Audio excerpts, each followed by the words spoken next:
Yes, I'm going to send you a link, link. It's kind of impromptu, but this is up to your alley. I'm going to watch SJ watch 20 atheists versus one theist. Well, actually, it's not theist, one Christian.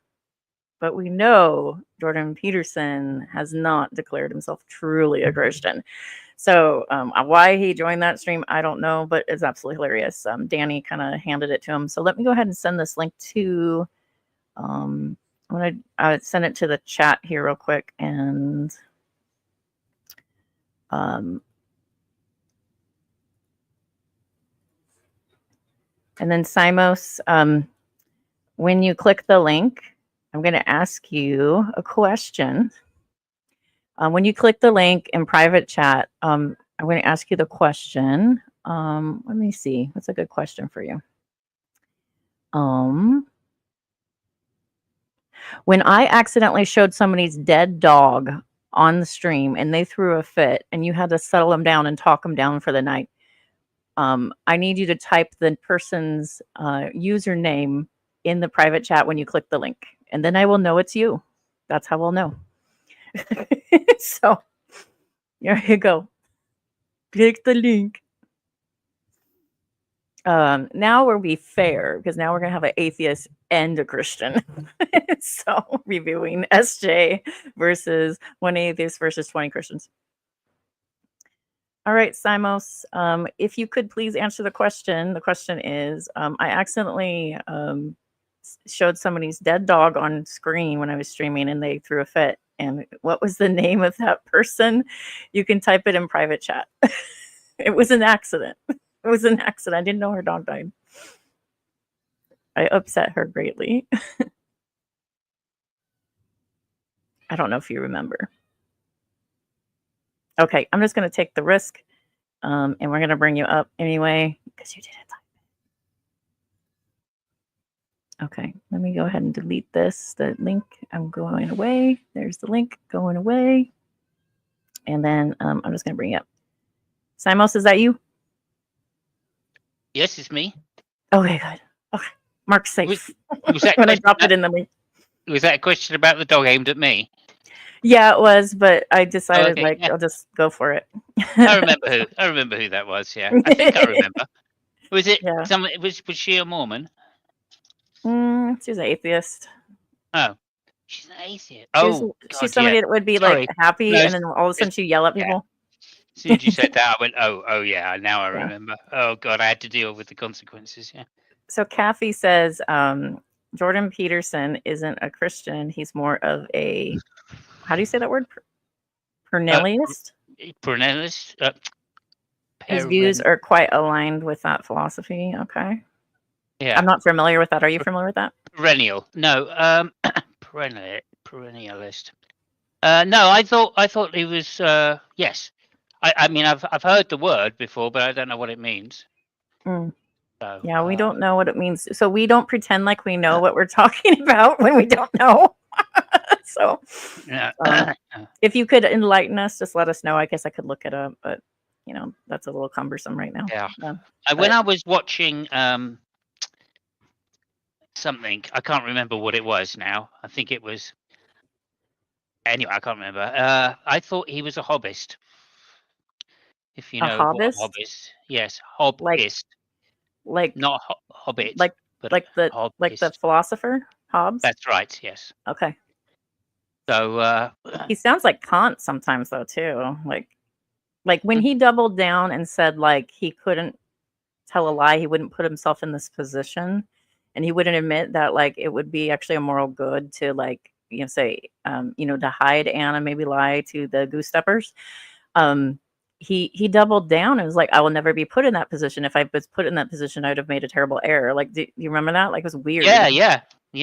When he talked about lying to the, you're right. Yeah. And so like, he's like, thinks he can always tell the truth. Like, I don't believe this man will always tell the truth. What the fuck is wrong with him? Like, yeah, well, he was directly contradicting himself when he said that, because he said a couple of things like, like he would never be in that situation. Well, that completely misses the point of the philosophical question, the hypothetical question. Yeah, he's completely trying to dodge it.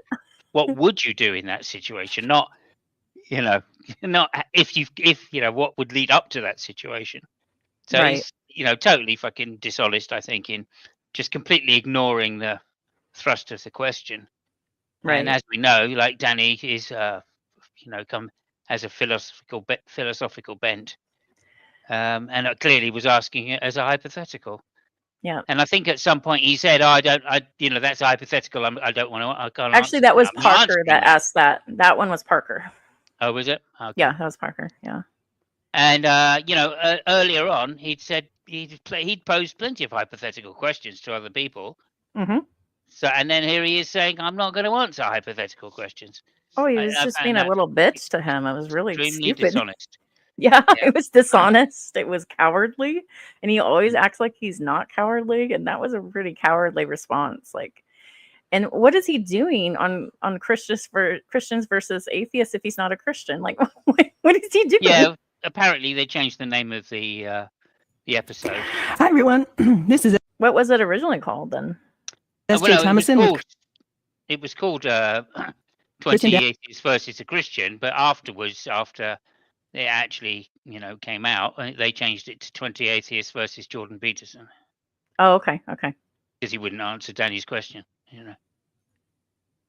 Again, which I feel is just like, how many times has he had that question asked to him, and he's come up with, several different answers, Yeah. Well, he likes to tease the Christian audience. Matt Dillahunty said to him directly, "What does it mean?" Sam Harris also confronted him with the same question, and every time he just dodged it. So I think he's just got tired of trying to dodge it, and he didn't think that Danny was up to the caliber of Dillahunty or Sam Harris, so treated him like he was a boy. Well, Danny looks really, really young, but I thought he was in his 20s. And when I talked to Danny probably for the first time in Discord forever ago. And I thought, like, who is this kid? Because he's just very, very young. And is he really in his 30s? Someone said he's actually in his 30s. Yeah. I thought he was 20s. Yeah, no, he says he's 32. Got no reason to doubt him. Some people just have the genes, Yeah, well, I mean, look at the Karate Kid guy. He looks really young, and he's 60, and he still looks really young. So, but like I don't think that should make a difference anyway. No, it shouldn't. Because, you should address somebody's arguments on the basis of what they're saying, not the way they look. Mm-hmm. That's another philosophical kind of kind of mistake to make, right? So he's actually older than Parker then. So interesting. Parker is another one of the atheists there, was he? Mm-hmm. Mm-hmm. Yeah, he's a big I thought that Parker was really interesting with what he said. I think it was Parker. Yeah, well, he was the one that was I thought, using the Anne Frank thing. That was Parker. Ah, yes. And then he's like, "I wouldn't tell a lie." I'm like, what is wrong with you, Jordan Peterson? Well, I mean, that is, again, another valid philosophical position. It's just there are plenty of hypotheticals to show that, it should be contextual anyway. Truth is contextual for us humans because we don't have access to omniscience, Okay, I'm going to try to pause it. And this is pretty short. I think her review is only 10 minutes, but when you review something, it always at least doubles, just so you know. Mm-hmm. And I am obligated, this is under fair use commentary, so I am obligated to comment often. So I've got plenty to say about what she said. Did you watch this yet? A little bit, yeah. Okay. As much as I could, and then I just went, "Oh, for fuck's sake!" She's still the same old. Yeah, well, I mean, it was Agrippa that used to call her Genocide Glenda. It was pretty harsh. At least she's got the glasses for it now. Genocide Glenda. Okay. All right, so here we go. We're going to play Jordan Peterson, Christian, surrounded by 20 atheists, through the lens of S.J. Thomason, who is Truth Matters. Yeah. Or some people call her Genocide Glenda, but because she goes down with the ship and just defends genocide like it's nothing. It's really weird. It's weird. She's more of a Bible literist than she would like to think, Yeah, well, it's interesting she went Catholic, by the way. I thought that was interesting. A lot do. There are a lot better arguments for Catholicism than there are for most evangelical or Baptist points of view, you know. Evangelicals suck when it comes to philosophy, and at least Catholics have like Aquinas, you know. Yeah, or theology, right? Yeah, they suck at theology as well, you know. Yeah, except Calvinists, but they're a whole different set, right? So. Well, I mean, they're just deniers, so that's not really theology. All right, so here we go. We're gonna go for it. Let's see. Apologist.com, where truth matters. Truth matters. So I was on X yesterday, and or was it this morning? It was at some point. I happened to see Danny, and Danny calls himself Danny Phil Talk, Philosophy Talk. Danny. We know Danny. Danny, gosh, I think I met him through Tom Rabbit Boxes. Mm-hmm. When did you meet Danny? Yes, yeah, probably before that, and no, it was Tom on Boxes. Yeah, probably Tom on Boxes. Yeah, I want to give Tom some credit because he does bring the people together. Yeah, for sure. I mean, after Krill fucked off, you know, everybody went to Tom's. I mean, he was a Christian back then as well. Yes, he started as a Christian. I remember that. Yeah. Yeah, and then he flipped. I heard Shamos went back to being a Christian. Is that true? Well, I don't know. I've seen him flip a few times. Oh, okay. Flippity floppity. Here we go. Pointed to a portion of a video that was of him and Jordan Peterson at the Surrounded channel on Jubilee. And it was really interesting because I thought Danny was quite the smartass. And in fact, I honestly thought he was pretty mild. I've seen Danny get kind of smartass. This was not full. I didn't think it was full on. He was obviously aware cameras were on him, etc. Yeah. And he was live, so I think he was a little bit more contained. But Danny is a smart ass. I mean, let's face it. He's a very intelligent guy, and he's a smart ass with it. So right. You know. And Jordan Peterson's a sensitive bitch. So. Oh. I mean, I just don't think he's used to getting challenged because he thinks he's a star. I think he's a bit of a narcissist, to be fair. Right. That's my personal opinion. You know. Totally reminded me of Clint Eastwood when he played a grumpy old man. And so then that movie, Gran Torino, if you recall, Clint Eastwood, he was very grumpy and old. And it kind of seemed how Jordan Peterson was reacting to Danny, because Danny had definitely had a that's how he's reacting to everybody. A chip on his shoulder. Definitely thought that he was superior to Jordan, and he was completely. He is superior to Jordan, actually. Well, I mean, it depends on the topic, right? I mean, Jordan's very smart on his topics, and I've got no doubt that Jungian psychology. Yeah, but he's right out there. That's fine. But this was originally titled "One Christian Against 20 Atheists," not Jordan Peterson against 20 Atheists. Mm-hmm. And on Christianity versus atheism, Jordan Peterson is not very smart. Mm-hmm. He just hasn't been around long enough to know the arguments, and he showed that all the way through. Yeah. When everybody came up to him with some sort of philosophical quandary, as we were talking with the Anne Frank one, he didn't really know how to answer. Danny got him on such a trivial point, I think, that it almost went by me. Mm-hmm. When we'll get to it, but Danny's definitely way smarter than Jordan Peterson when it comes to theology and philosophy. Yeah. Insulting to him. And so we're going to get into a couple of details about that. But first, I wanted to say Jordan had a few different premises that I agree with. So he says the first one that he said, his first challenge, was that atheists reject God, but they don't know what they're rejecting. And it's interesting because Jordan. Okay, I'm not the atheist in the room. So, Simon, do atheists reject God and don't know what they're rejecting? Yeah, 9 times out of 10, because Christians aren't very sure about what the God they believe in. I mean, which that's one what do it you comes believe down in? to.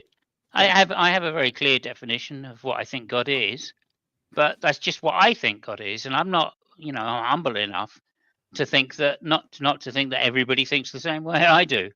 So to even state the question that way that Jordan Peterson did, I think is dishonest straight away. Atheists are not a monolith, number one. So no, we don't all think the same thing about what God is. And number two, virtually no Christians think God is what Jordan Peterson defines it as either. Yeah. So he isn't even he doesn't close. know. He doesn't know what God is either. Right. I'm just saying, if atheists don't know what God is, who does? He's just really vague. Like he's vague. He's always there's no position really for him. So, like, I mean, how many Christians? Look at all the different denominations. You know, how many of they all disagree with what God is? I mean, the way I view God is profoundly different than the way G-Man views God. You know, like profoundly different. Or the way I view God is different than the way that do that cat talk thing. Okay, meow, meow, meow. Okay. The way that I view God is different than Matt Slick. Yeah. I cannot believe that God would create people as objects of wrath, but the Calvinists are down with that.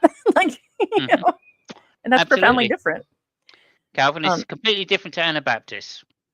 Yeah. They both view God in a different way, and Unitarians. Or they all three of them have a different concept of what the God is. And also, Jordan Peterson, again, just to go back to him, he doesn't know that really he's describing deism when he describes at least a version of it, or pantheism, or you know, or some version of pantheism, or as this earlier person said, perennialism. I don't know that much. It's like he pretends like he's deeply thinking about it, but he like never has. Like it's really strange. I don't know. I mean, I don't know if you remember. Well, of course you do. Shadow 13, Shadow Heathen. Yeah.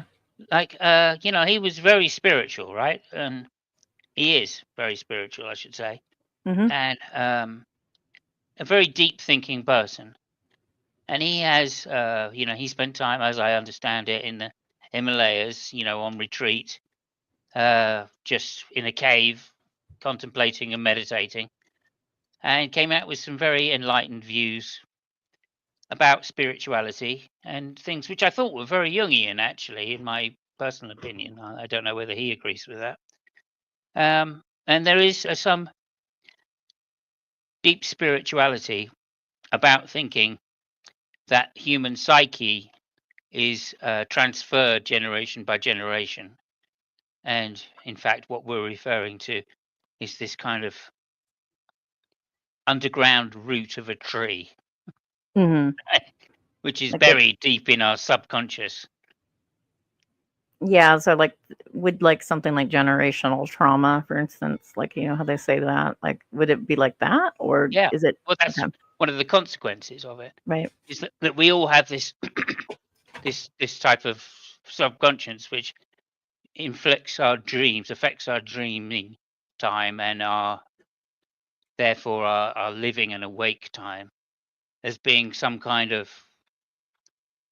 you know, root of humanity, holding all of the trauma, not just the trauma, but the ecstasy of being human, of being alive and not alive, of being underground and yet living, you know. And they use all sorts of weird psychoanalytical kind of, you know, expressions, but I remember it as being it's like a cave that you go into where you find the roots of a tree, and the roots of the tree are shining. That's the dream. Kind of like that's what our subconscious is like, you know. It's always attached, and it's the thing that we grow from. Interesting. Gives us, you know, some kind of nutrient. One of my good friends is a therapist, and not like a Christian therapist that has some sort of online certificate, but an actual psychologist. And she said that people, and I've read this as well in books I've read, that people make decisions oftentimes based on intuition and their feelings and sort of like their primal instincts before logic, and then logic catches on, and sometimes we're already starting that decision process and the logic catches on, and then we tell ourselves a story of why we did the thing that we did. That's right. Yeah. That's right. Yeah. And that's, I mean, very logical people, right? So yeah. I mean, I think, you know, it's often said that reason is the thing we use after the fact to justify what we originally thought, Right. And we tend to think those things in a sort of subconscious way, and that bubbles to the surface. And then as it's bubbling to the surface, we're constantly trying to justify it, as each new part comes up. Someone wants us to define religion. Okay. I mean, you just look it up. You know what I mean? That's what I do. Okay. Yeah, I mean, I don't know. It's some kind of worship of dogma, isn't it? Oh, not worship of dogma. It's some kind of belief in. It's a set of belief systems that usually involves a deity, but doesn't have to involve a deity. See Scientology, for instance. But it's usually a set of belief system that you usually live your life by and or worship some sort of deity. And usually it's communal and also cultural. So, there's that. So. Yeah, and I think there's a component of ritualism and dogmatism as well. Yeah, ritualism, dogmatism. Yeah, sets of rules basically that you follow. Yeah. Defines God as sort of a consistency with one's conscience. And I think that's a good one. He also says that God is a unified source of morality. And I also agree with that statement. Except God changes his mind in the Bible. Wait a minute. I'm going to drown him. Okay, I'll save him. Yeah. Okay, I'm gonna destroy that city. Well, maybe if I find a few good people. Yeah. Yeah, Abraham pleading with God, to save Lot. Or the time when it says in the Bible, God sought to kill Moses. And the reason why God sought to kill Moses is because he wouldn't circumcise his son. And then his wife was like, for heaven's sakes, circumcises the son, throws the foreskin at Moses's feet so God wouldn't kill Moses. That's wild. And I read that story in Bible study for the first time, and I was like, what am I reading? What is this? And then it's like God changed his mind. Like, what? What is happening? And that was enough? Okay. Yeah.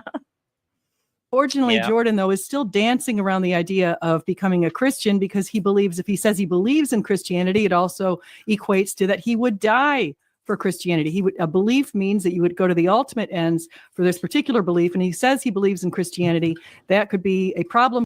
So that's not a requirement for belief. That's something I disagree. He says Jordan Peterson describes belief as something that you're willing to die for. And I don't think so. I think there's a lot of people that are willing to die for belief, but belief, there's like a sliding scale of how much you believe somebody. And so I don't think it's required for that. What do you think? Well, I think that he's, as usual with Jordan, he tends to, he conflates words. So maybe he's thinking of some idealism. Maybe the highest form of your ideals you would die for, Right. But those aren't just beliefs. They are beliefs, but they're not. He does the same thing with the word worship, right? He takes like a particular example and then generalizes it to the whole of the class. Right? Exactly. And that's just a ridiculous fucking thing to do. When he comes up what I disagree with Danny on here, and this is more of a substance. This is more of a, like a what's the word? A process disagreement. When he first said, "Oh, what's your definition of worship?" and Jordan Peterson gave some bullshit answer, I would have gone, "Well, that's certainly that's like a colloquial definition. That's the very lowest, thing." But of course, everything is included in that. I attend to fucking, shitting every morning. Does that mean I'm worshipping shit? No, of course not. That's a ridiculous thing to say. And that's the way I'd go from it. I wouldn't even bother going down the, giving different examples of it. I'd just say, well, that's a stupid definition because it involves virtually worshipping everything. So, I don't worship everything, and the word becomes meaningless. And on top of that, we're talking in a theological context here. So clearly, we're talking about worshipping deities, right? Which is part of the technical definition, if you like. So that's what I mean about the thing, and I do think Danny did very well to show that and from a Christian point of view, or to Christians, especially to Roman Catholics, right? That look, worship. If you say worship is just to attend to, that's just a bullshit definition. It's not even sufficient to capture what they're actually talking about at the time, which is God's. So I don't know. I just think it's a bit of a. I wouldn't have even have gone down the saying, well, if that's your definition, then it means X, Y, Z. I just would have said that's a bullshit definition. Can you just give me a better definition than that? Because we're talking about gods. I know that's what's hard is like he uses definitions that nobody uses. Like, well, like I'm saying, I mean, he's a psychologist, right? So from that psychological point of view, right?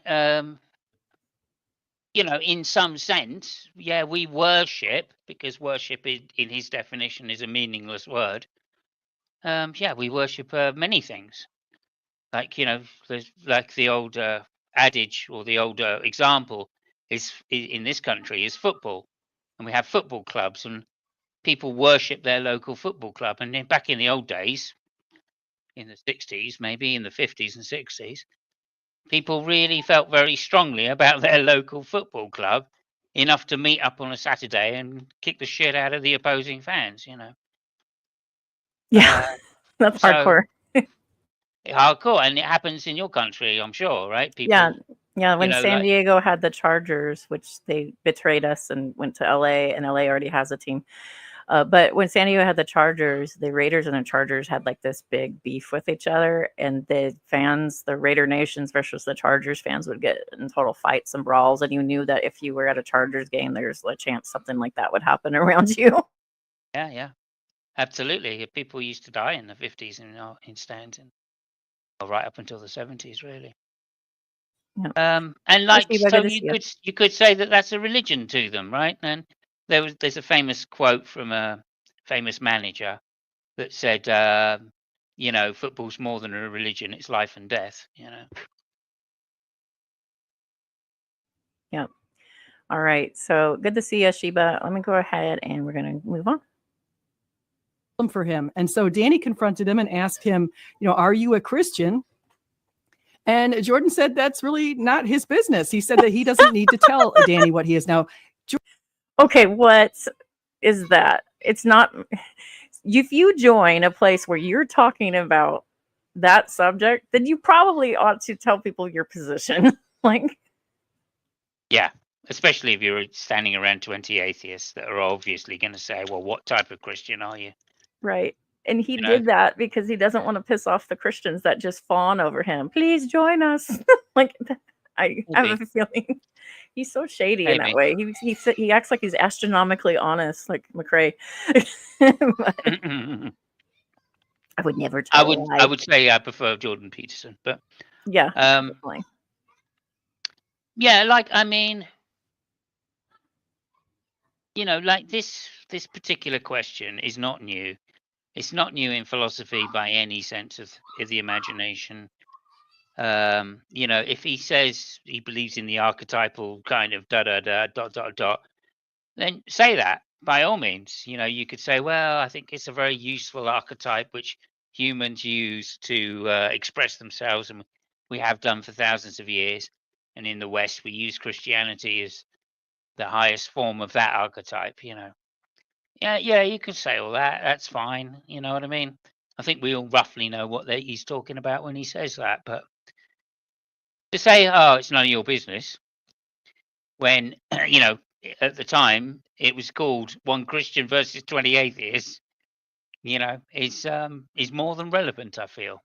Yeah, and that's what the title was of the thing. And then they have, just so you guys know, they did change it on Jubilee to be like Jordan Peterson versus 20 Atheists, but it used to say One Christian versus 20 Atheists.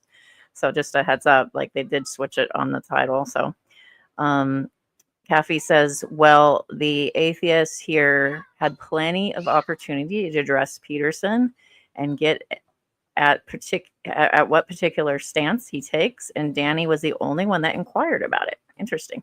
Yeah, I think Danny was going in there with, I mean, again, that particular side of the community Danny comes from are very much into gotchas and philosophical ponage. Right. And I don't think Danny had anything else on his mind other than doing that. And he did that pretty well, I think, considering it's a live setting and it's difficult. Lono, that's right. That is the point. He says he's willing to, beliefs are things you're willing to die for. But it's none of your business. But it's none of your fucking business what I would, you know what I mean? Can you imagine? I would die on that hill, yeah. Yeah, well done, Lono. That's really a good point to make. All right. Jordan's wife, Tammy Peterson, experienced Tammy is really weird, by the way. Miraculous cure of cancer. And part of that she attributes to starting to pray the rosary with a friend of hers and praying the Hail Mary.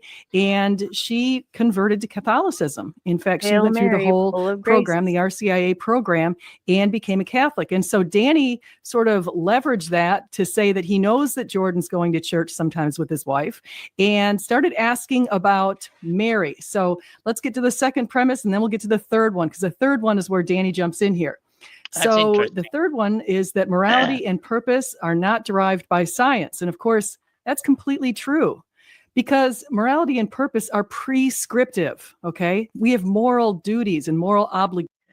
Interesting. So I have a question about that. Isn't philosophy a subsection or the start of science? Like before? Well, it used to be called, natural philosophy. That's what science was called originally. Okay. Before we then labeled it with the word science in its modern meaning. Gotcha. So is she excluding philosophy? Because philosophy does explore those sort of things.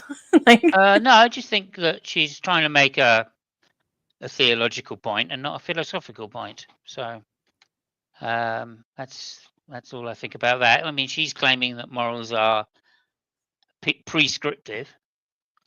And thinks that the only way you can get moral standards is by prescription, and because of the is-ought distinction. And I don't think that's necessarily. Well, that's not necessarily true, because you don't have to have objective morals. I mean, there's nothing to say that morals are objective.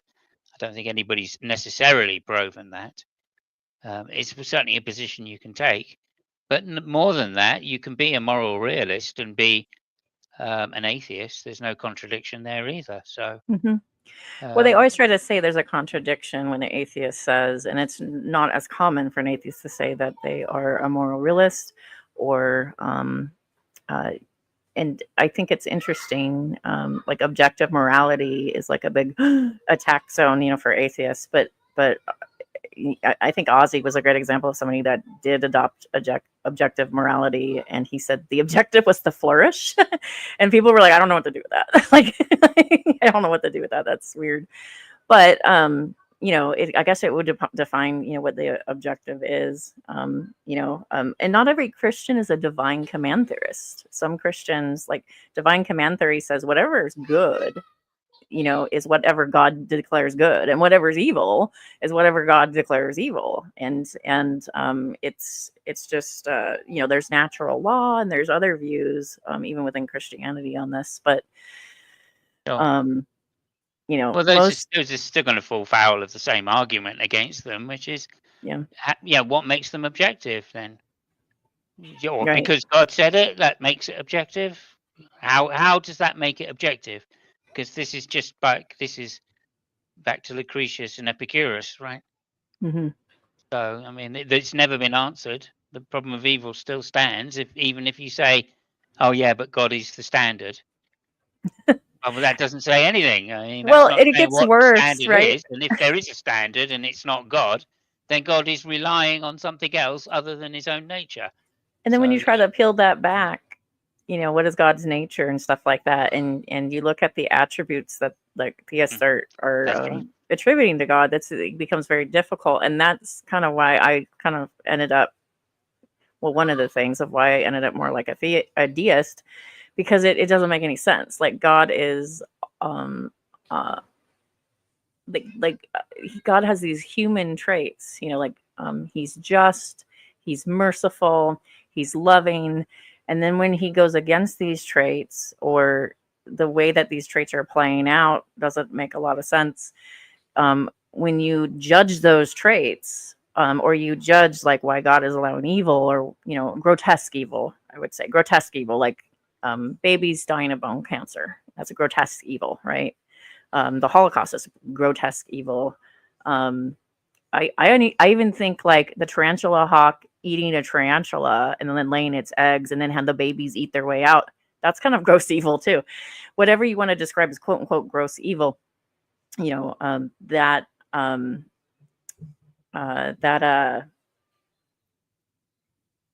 time you challenge that, then a lot of the apologists will say, well, you're making a category error. You can't judge God by our morality, but God is using our moral terms and our moral,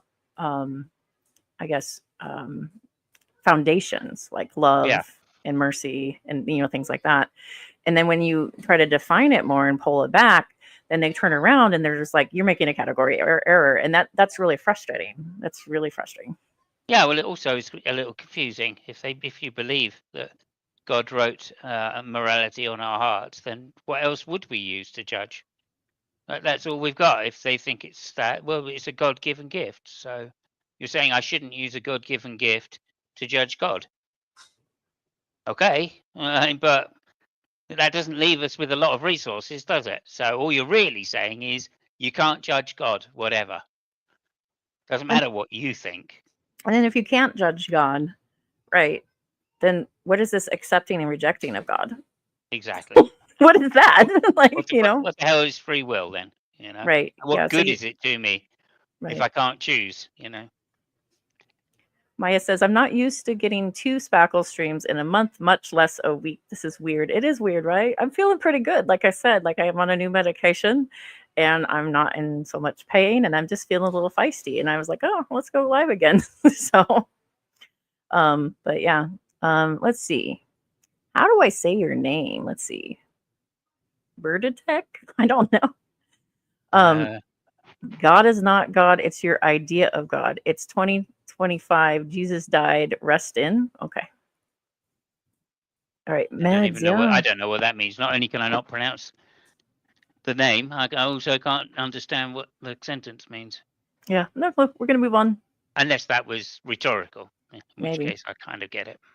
Obligations. They're moral prescriptions. So it follows, of course, that there is a divine moral lawgiver. If you have moral prescriptions or obligations, it does follow that you have a source of that. And the source has to be transcendent if these morals are also no. That does not follow. Just doesn't follow. I mean, she's just throwing on more claims on top of claims in order to obscure the initial claim. To humans, which they are. And so that's a pretty interesting thing. And so, yes, science can't explain that. Science is only descriptive. It can't, by definition, be prescriptive. So again, I will agree with Jordan Peterson on that. And I will also agree that everyone worships something. And that's where Danny jumped in. So Danny jumped into this idea of whether or not he worships something. And Jordan defined it as attend to, sacrifice for, or prioritize.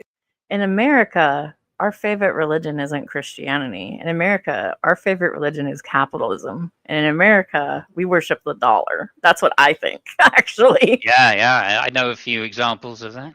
That's what I truly think. We worship the almighty dollar, and they've conflated Christianity with capitalism.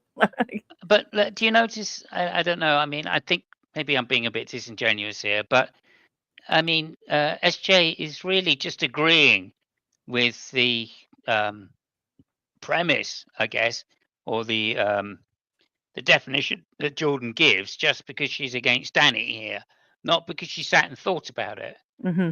Right? Because if she sits and thinks about what that means to worship, like to attend to sacrifice for whatever, then there are plenty of things that she does that to attend to, right? Well, has she ever thought about the devil? Has she ever thought about hell? Right? Has she ever attended any of her brain power to thinking about how to avoid it.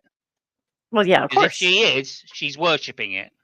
Well, and that's why I think the definition that he's giving is stupid. Like, it doesn't make sense. It's totally stupid. It's totally. It applies to virtually everything, Right. But that's what he does. He likes to be vague and weird. Yeah. Or just like, what's the word I'm looking for? Just I don't know, misdirecting in terms of. Yes. You could use a word to accurately. You could say, look, here's a very vague definition, which I think is okay in this instance. Or you could give context for why you've given such a vague definition. But none of that comes out. He speaks as if the definition he's giving is the correct definition, which applies to all uses of the word. And then he'll say later, well, of course, that's not the way. Nobody ever uses language that way. Right? But yeah, here you go. Are you a Christian? He said that's to Sam a personal Harris, question. How dare you? Well, what do you mean by what do you mean by what do you mean? And he wants a load of definitions accurately given to him on all of these words. And yet he can't give you an accurate definition. Right, exactly. What worship means. This is madness. This is frustratingly mad. And one of the reasons that I think psychology doesn't catch on in many European countries. Kathy says human beings trying to understand a perfect being, and human beings are anything but perfect. Is it the fault of the perfection, or is it the fault of the imperfect beings that cannot accurately interpret the perfection? Is it the fault of the creator? Yeah, it must be, if in that case, if what you're saying is true. Right. And also, it doesn't follow that the imperfect can't judge the perfect. That doesn't follow. Because you're just saying that it is a perfection by definition, therefore it can't be judged. Right? This dude's talking about weed in Jesus's time. Dude, like, I don't know. I think they had something, but like, I would call that, and I don't know why this is a subject. I have no idea. But I would say that oftentimes, like, hallucinogens, things like that, were used in like temple worship, stuff like that. But I'm pretty sure hashish existed back then. Did it really? Yeah, in fact, it's worse than that, I believe. And this might be bullshit, but I think they found traces of cannabis used in temples, in Hebrew temples. There you go. Well, I mean, I love a good edible. So there's that. I think they were ready, and they used it as a kind of a perfume. Okay. And so what Danny did is Danny first asked, yeah, that is Danny from Phil Talk. You got it. Fangirl. That's Cafe. It's definitely Danny from Phil Talk. So is that Danny from Phil Talk? He asked whether or not Catholics worship Mother version. Mary. And of course, that's the idea of, do they attend to Mother Mary? Do they prioritize Mother Mary? Would they make sacrifices for Mother Mary? And I believe if you define it that way, yes, of course. But Jordan defines worship in kind of a broader way. And so it's not the kind of worship you think about. Why, though? That's the question, is why does he define it that way? Because he doesn't want to be pinned down. Yeah, well, exactly, which is, that's where, Danny and I would probably disagree. Like, I wouldn't bother going after him for defining it that way. I'd just say, well, why do you define it that way? Because, clearly you don't worship me and you're attending to me right now. So, right. When you talk about merely worshiping God, and there's a lot of what are your means to follow. Worshiping the highest good. And so I do believe that Catholics revere Mother Mary. They venerate Mother Mary, and they venerate the saints. So they hold Mary in a very special position, and they even hold the saints in a special position. Mary is just, how do I say it? Like, co-redeemer is one where it makes Protestants like go, well, only because of the idolatrism of it. But Catholics have got a way, like they're not Catholics for nothing. They've got thousands of years of theological bullshit behind them, right? And they don't pray. They pray to Mary, but they call it intercessory prayer. They're not praying to Mary directly. They're praying to Mary. They're praying to Jesus through Mary. And Protestants always misrepresent that. Of course they do, especially if they're like, fundamentalists, like whatever, Darth or whatever. Oh, even not fundamentalists. They almost every Protestant or evangelical, unless they're honest and very, theologically driven, those two things, like they're going to portray it as worship, just full on worship. Yeah. Well, it is according to Jordan. Yeah, according to Jordan, which is interesting. Which is why he's not just turning around to Mary and turning around to Danny and going, well, yeah, they do. They worship Mary in the sense that I gave the definition for. Yeah. But they don't do it in the sense that, in the same way they worship Jesus or, Yahweh or the Holy Spirit or whatever. When I've talked to Protestants about Catholicism, they say it's ridiculous. They pray to saints. And I go, okay, but you believe the saints are alive in heaven, right? Okay. And then it's debatable whether or not they can see or hear you, right? Like whatever. But, through God, all things are possible. And if you kind of hold that view. But like I said, what is the difference between saying, hey, Saint Jude, please pray for me, versus, hey, Maya, I don't think is a Christian, but hey, Maya, can you please pray for me? What is the difference between the two? And they really struggle, because I said, if you're living life after you're dead, then what is the difference between the two? And they really, really struggle on that. It's really strange. As if they never thought about it that way. And here's what I would say. I would say that in this whole conversation, which we'll listen to a little bit of a clip of it, even though they've got a copyright on this, which is super annoying. But let's listen to this. They are really rough on their copyrights. And we will see what all of you think. Yeah, so this is the guy that I thought was very good. Oh my gosh. Danny just got locked out. Let's see. The girl right before was very polite to him. I would recommend that's how. I like to talk to people that have never talked about these subjects, by the way. And just so you know, a straw man is when you repeat an argument and you make it weaker. You chose the weakest element of the argument and sometimes even misrepresent the argument so you can knock it down in a hurry. Yeah, that's normally the... Right. And then a steel man is making the argument stronger, trying to find the strongest version of what somebody's saying that, to try to attack that. And so you want a steel man, not straw man. So yeah, I'm defining terms because not everybody has spent so much time in this kind of ring like us. So. Oh, you want to interact now? Yeah, I think also you got to be very careful when you're accusing someone of straw manning, because it's not as straightforward as you might think sometimes. Sometimes it's a question of they're doing an external critique. Right. That's all. And you're confused. Maybe, I wouldn't say you in personally, Mayor, but the other person is confusing that with an internal critique. I quite often get that from Calvinists sometimes, because I'm sitting there doing an external critique and they go, well, that's a straw man. And I'm going, it's not a straw man. It's just, I'm not doing an internal critique on your position. I'm not assuming all of your presuppositions before criticizing it. I'm criticizing it from my position, right? A logical position, showing that, what you say, what your presuppositions don't follow. Right. So that's what I'm saying, or I'm doing it in ad absurdum and just reducing taking the logic of the argument and showing that there's a flaw in it, regardless of whether you accept the presuppositions or not. Right. Maya says there's different ways you can do it. Yep. Maya says, as a Catholic, it would infuriate me when people told me I worshipped Mary. It's just not like that. So yeah.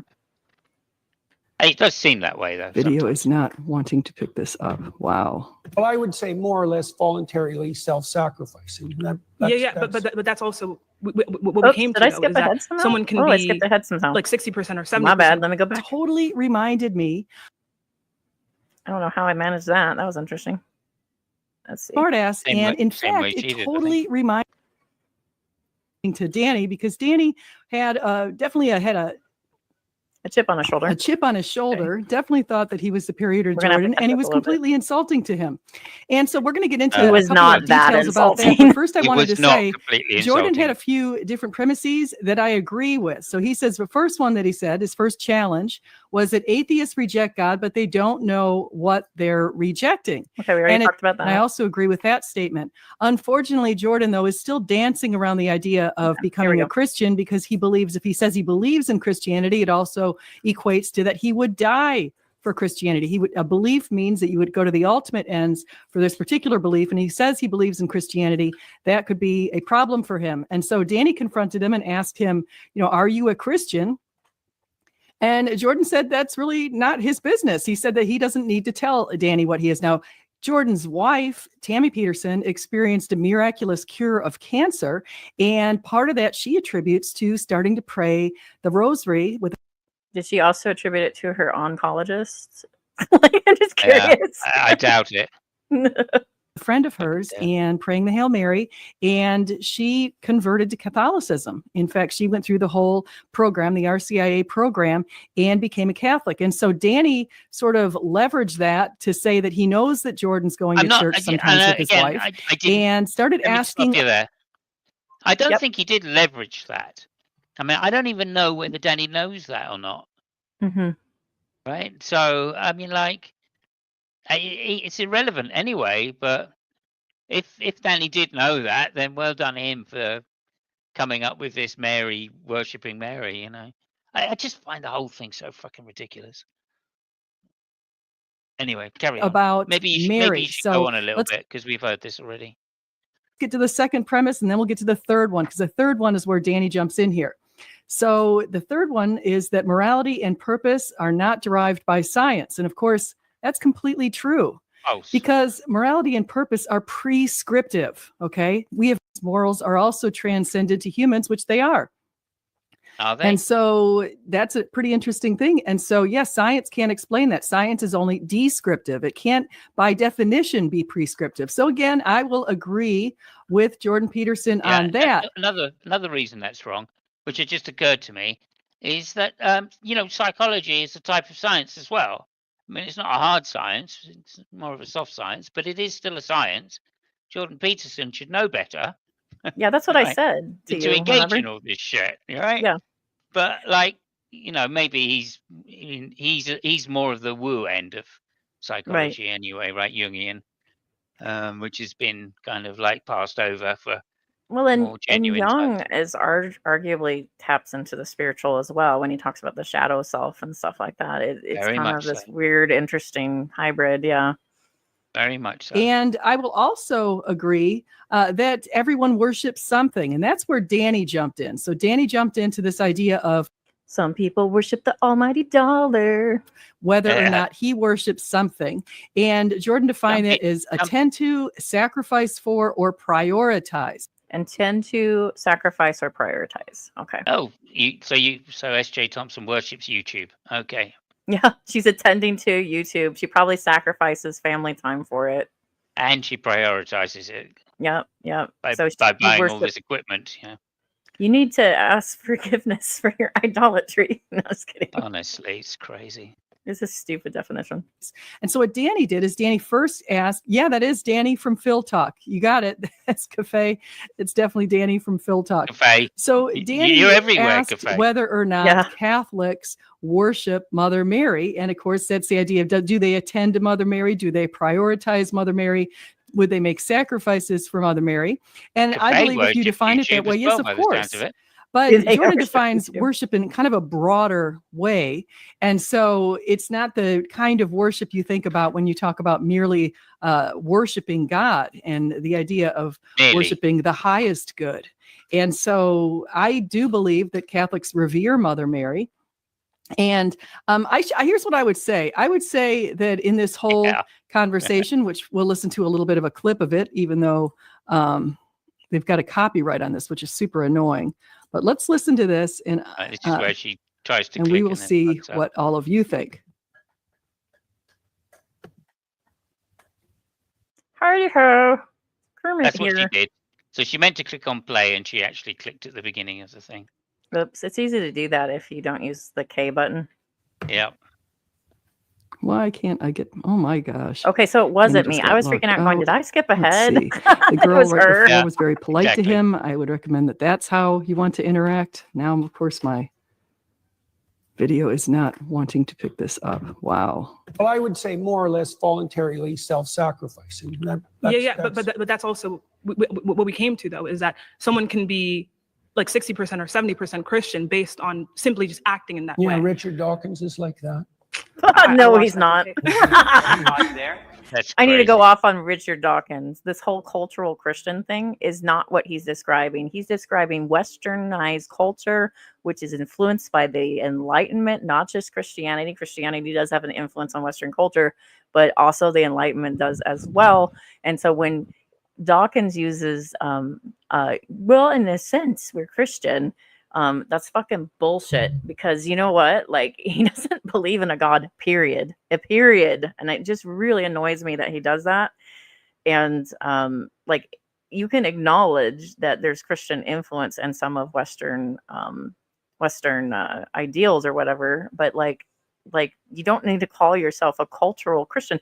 A cultural Christian, what it really a cultural Christian is, when most people use the term, is a Christian that maybe was baptized as a Christian and they sort of believe in God vaguely and they pray to Jesus or Mary sometimes. Sometimes they might go, to appease mom, show up in, once in a while, on Easter or Christmas. That's usually what a cultural Christian is, not fucking Darth Dawkins. Anyway, sorry, it just irritated me. Yep. Okay, now let me irritate you a bit more.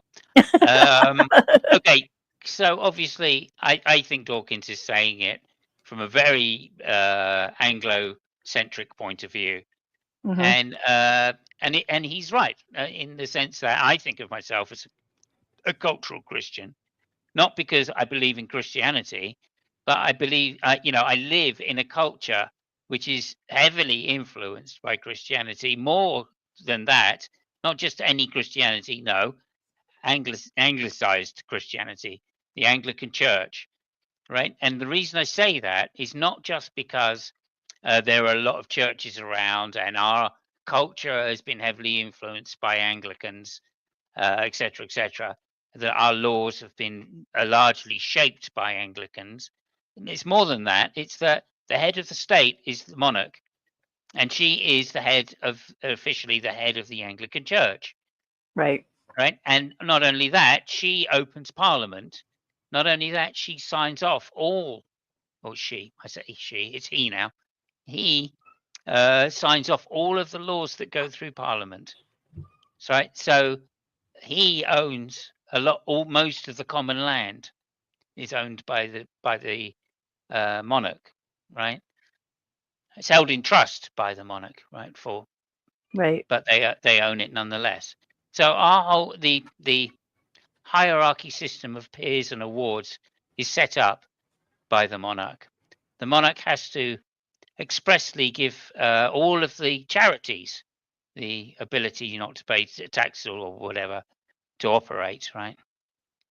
So that's what he means by being a cultural Christian. We live in a culture which is dominated by the monarchy and hence the church, right? And it's only been in the recent years that the title of the monarch has been changed. It was Defender of the Faith, meaning Anglicanism, or meaning the Anglican Church, to Defender of Faiths, plural, which now means all faiths. So that's what Richard Dawkins is referring to. He's referring to specifically this country, which has a very unique relationship between state and church. And it's nothing to do with believing in Jesus Christ. And originally it was because a king wanted to get a divorce. Yeah, absolutely. He wanted an heir, and the ones that he chose weren't giving him heirs. So. Right. Eventually he found one that would. The majority. Very good. Thank you so much. Really, very thoughtful. But Danny, on the other hand, was probably the worst interlocutor I've ever seen. And he's been on my channel before. Peterson. How you doing? Danny, nice to meet you. What's your name? Danny. Danny. You're saying atheists worship things or people or places, whatever. Can you be very clear about your definition of worship again?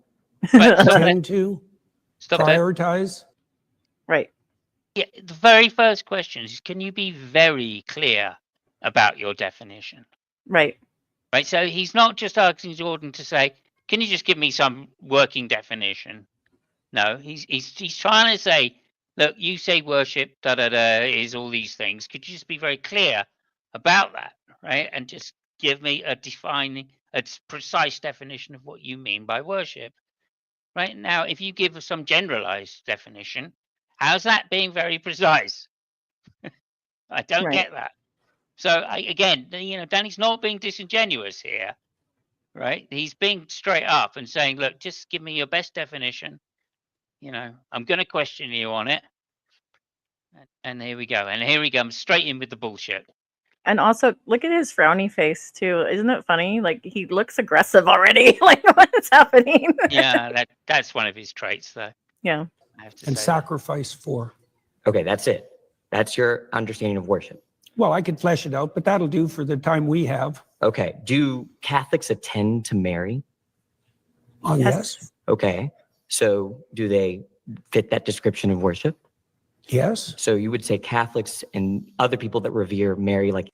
I think Danny's been around the block enough. He was a Christian. He's talked to several styles of Christianity, several sects of Christianity. He understands that a Catholic would say, no, I don't worship Mary. He knows that. I think this is on purpose. Look, this is what I don't get, because it doesn't matter what a Catholic would say, right? Given that definition, what would a Catholic say? Right? And they'd say, yeah, of course we worship Mary.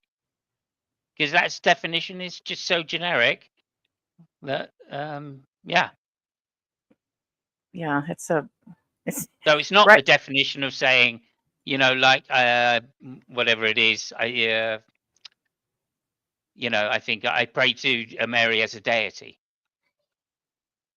Right? That isn't the definition of worship, which that Jordan Peterson's using, and yet that is the definition that most people think of worship when it comes to Christianity, or when they talk about God, worshipping a god. That's different from worshipping non-gods, because clearly one of the 10 commandments says, have no other gods before me. Right? So it's saying you don't worship other gods.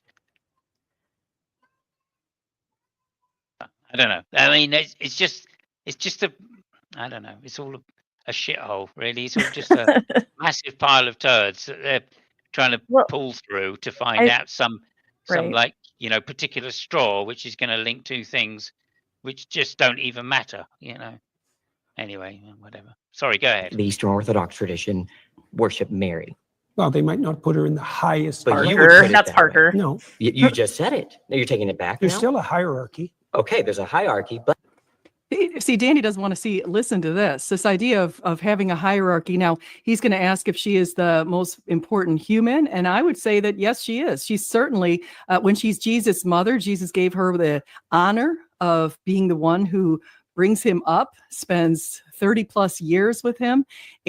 Arguably, Mary's the first Christian, the first person to say yes to Jesus. And knows him from his very birth. Clearly, she's been singled out and elevated by God. And so, therefore, the rest of us also should elevate and revere her as our mother. That's one of the reasons why when John was at the foot of the cross and Jesus looked down at John, and his own mother, John's biological mother, was standing there as well, according to a different gospel. But when John was standing there at the foot of the cross and next to Mary, Mother Mary, Jesus said, behold your mother. And one of the reasons why John referred to himself in there as the beloved disciple is because we're all beloved disciples, and Mother Mary is all of our spiritual mother. That's how Catholics revere her. We don't worship her as God. We don't claim she's divine, but we certainly revere her as probably the most important creation that was ever made. She is the new Ark of the Covenant. She is the most wonderful, immaculate conception, meaning she was immaculately conceived in her mother's womb. That always weirds me out that they believe that Mary's immaculate like conception as well. And like, well, what about Mary's grandmother? How far does this go back? Yeah, exactly. Like, only needs to apply to Mary, so we don't bother about Anne. Well, that's a relief. Then original sin, marked safe from original sin. Yeah, and also where the hell is that written in any of the Gospels? Original sin? No, that Mary had an immaculate conception. Nowhere. Yeah, nowhere. Nowhere. Totally pulled out their asses to justify the fact that Jesus is, the perfect human. Right. Sin. So here we go. But within there's something at the top. All right, you can worship things Mary below. is quite a ways up the hierarchy, but not at the top. Let's go over your definition of worship again. What's your definition of worship? Attend to. Attend to. Prioritize. Do Catholics sacrifice for? Do Catholics attend to? Do they prioritize Mary over all other human beings? No, I didn't say overall, did I? I didn't add that to my definition. You understand? I said there was a hierarchy as well. You attend to. So you can attend to something trivially, or you can attend to it deeply. Okay, and now you're adding stuff to the definition. But your original definition. I added the hierarchy part at the beginning. Are you familiar? Just didn't understand it. Are you familiar with the Immaculate Conception? Why is that relevant? Because you go to a Catholic church, don't you? Or you've attended recently. You're interested in Catholicism. Oh, he did say that. Sure. All right. Are you familiar with their doctrines? Somewhat. Okay, you're Their familiar. Doctrines are very how do they deep. regard Mary? Why are you asking me that? Because you're a Christian. You say that. I haven't claimed that. It depends on which Vatican, how they regard Mary. I don't know. You don't know where you are right now. Don't be a Now, in defense of Jordan Peterson, it's Jordan Peterson versus 20 atheists. It's not Christian versus atheists. So maybe Danny doesn't know where he is. Smartass. That's not true, actually, SJ. Yeah. It was originally called One Christian Against 20 Atheists. That was what it was. Just because they changed it for little Peterson's feelings does not mean that's the case. I also love the fact that SJ has no idea. Like, Right. she doesn't even know that. Right? Like, unbelievable. I mean, I watched this when it first happened, so yeah. She's spoken to Danny, right, before, right? She knows that Danny is not that type of interlocutor that'll just change something like that just to make a point, right? So she should already be thinking, hang on a minute, well, why did Danny even say that? She's kind of dishonest, though. She's dishonest and assumes other people's dishonesty. So yeah, I guess so. Yeah, projection. Yeah, maybe that's. Well, and he's being a smartass. Either you're a Christian or you're not. He's always a smartass. Nothing's changed there. Yeah, he's always been a smartass. He is smart, and he certainly loves his ass. I know that. Either you're a Christian or you're not. Which one is it? I could be either of them, but I don't have to tell you. You don't have to tell me. I was under the impression I was invited to talk to a Christian. Am I not talking to a Christian? No, you were invited to. I think everyone should look at the title of the YouTube channel. You're probably in the wrong YouTube video. You're really quite something. You are. Aren't I? But you're really quite nothing, right? You're not a Christian. Okay, I'm done with him. See, I love the way he gets up straight away. He goes, okay, we're finished. That's fine. I'm happy. I think that's really very, very smart of him. Very smart ass of him. He's like, okay, I'm done too. Yeah, good. I've made you look like a twat now. Next, But he has a point. Everybody's been saying this. He's like dancing around Christian theism, and then when you actually try to push on him, he is really quite nothing. So yeah. I mean, there's another debate that he had. I wouldn't say it was a debate even. It turned into a bit of a debate, but it was with William Lane Craig, Jordan Peterson, and Rebecca Goldstein. And I would recommend everybody look that up. It's quite an interesting debate. And again, once Jordan Peterson gets confronted by philosophy, he just loses his way super quickly. Mm-hmm. He really does.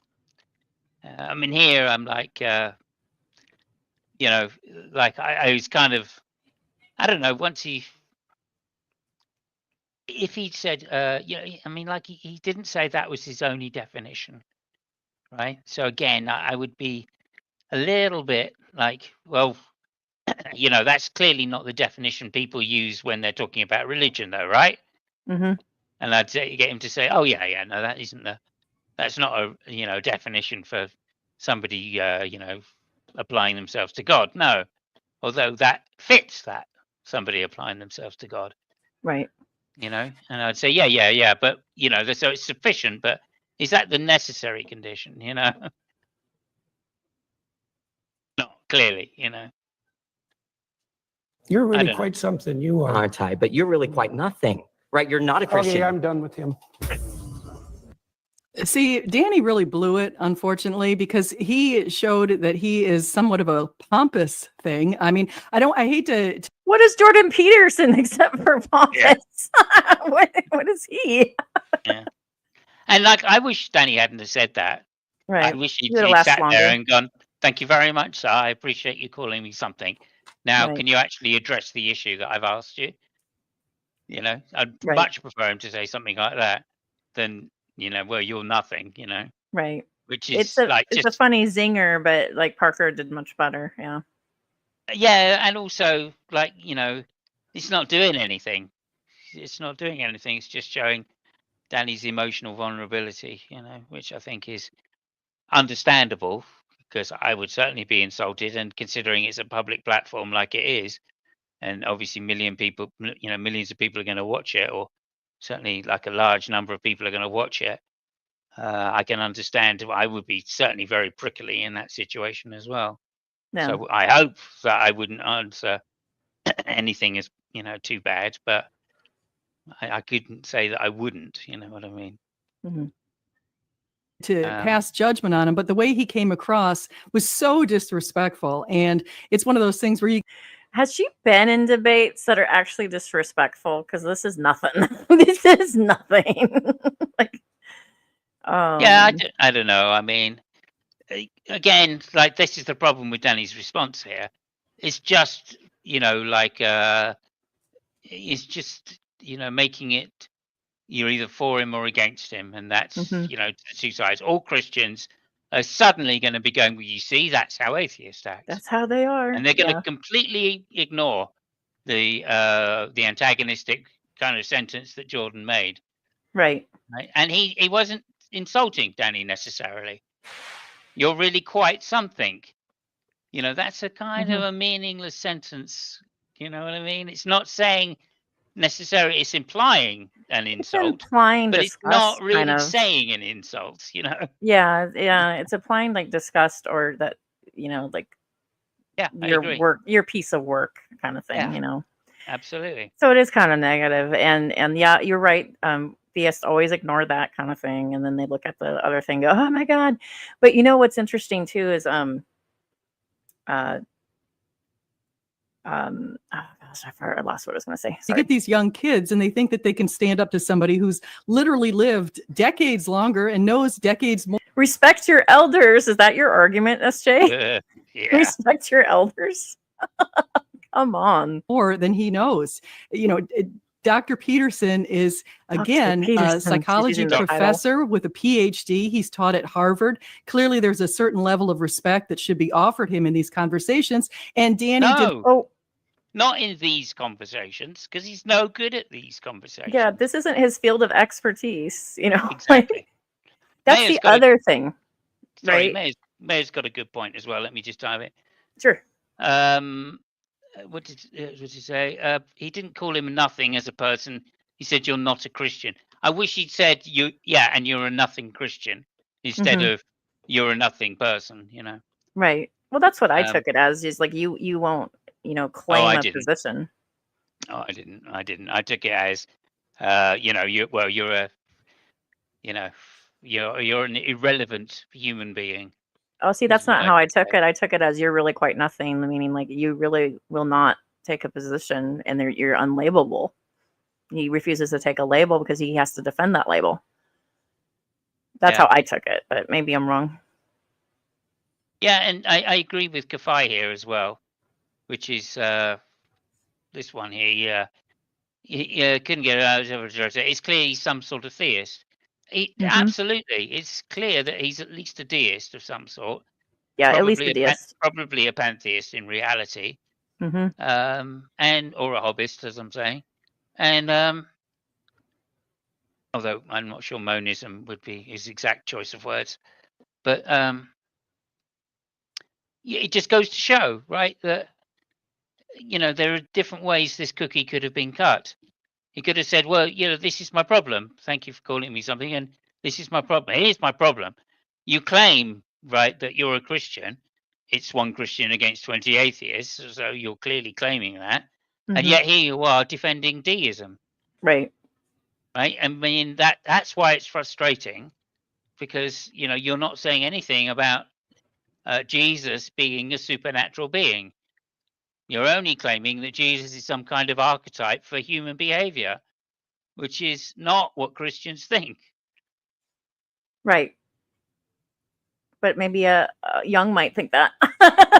So he didn't want to do that. He just got very, very rough on him. And so Book and Briar says it was originally labeled as Christian versus atheist.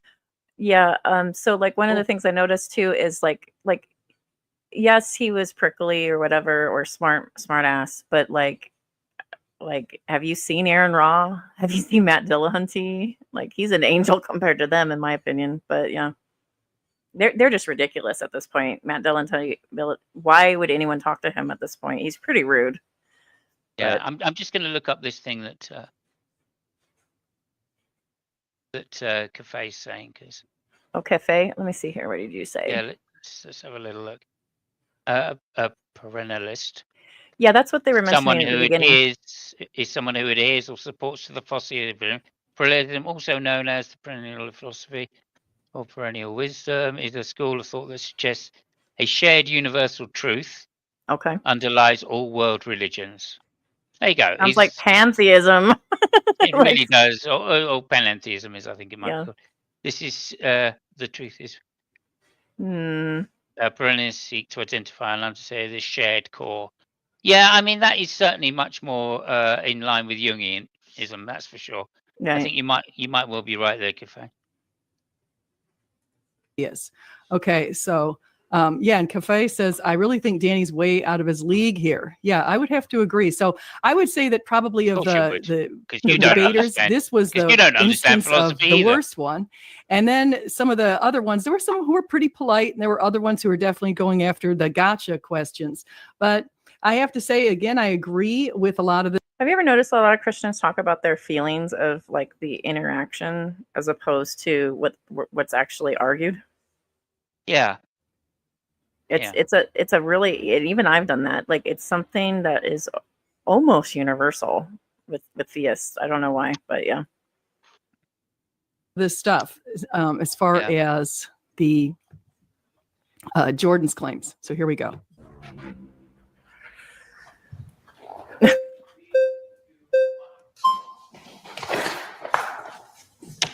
Hi there. Hi, nice to meet you. What's your name? Gerard. Hello, Gerard. Nice to meet you, sir. So you've said that worship is when you.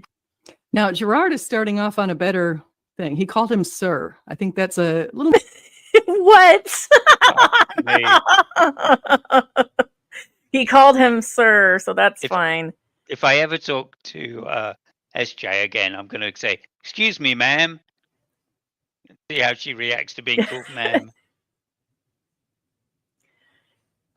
Hey, Real American Politics. If abortion needs to be banned, are you for supporting these things? Are you for supporting financial help from the government for people that are willing to adopt? Because there's 500,000 kids that are waiting to be adopted in the foster system, and it's just going to grow more and more with different things. Are you for that?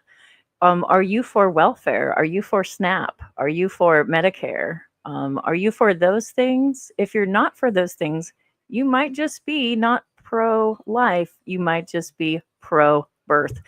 Just a thought. A little more polite, a little nicer way to call it instead of saying you're nothing. Prioritize and sacrifice for something, right? Yeah. Okay. But there's a hierarchy in there. Sure. So I prioritize and sacrifice for my wife more than I would prioritize and sacrifice for a random person on the street, right? Probably, yeah. Presumably. Do I worship my wife? I don't know. I've seen some pretty bad marriages. Assuming a good marriage, are you saying I worship my wife? I'm trying to define worship. That's what I'm asking. So prioritize and sacrifice. I do the those higher things. it is in the hierarchy, the more what you're doing is akin to worship. But even in your trivial acts of attention, you're prioritizing and partaking in worship, even if you don't know it. So I am and it's partly, well, with regard. I think it's interesting, this discussion of worship, and I just wanted to point out a couple of other things. And one with respect to, do you worship your wife? Well, no, you certainly consider her worth something. She's worth, we know worship comes from the word worthy. So worthy of worship, basically. And so the idea that people do worship something, well, I would certainly say that there's a lot of people, I would say, worship football and worship Sunday football, worship Saturday college football. They might worship soccer, the version of football over in other countries. They might worship their car. We just talked about soccer and how people are just so diehard over soccer. They'll go fisticuffs.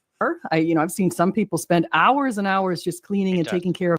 All of America, MAGA Christians, that are MAGA nationalists, conflate their nationalism, which is usually whiteness, and worship of capitalism. They worship capitalism. They worship the dollar. If you really break it down, that's what a lot of MAGA Christians worship. Of their cars. And it seems to me like they consider that worthy of a ton of their time. And I think that people also tend to worship other material goods. And of course, people do worship humans. I mean, look at the way people treat some of the sports stars or the movie stars that are out there. We certainly see that. And so I would agree with Jordan that everyone does worship.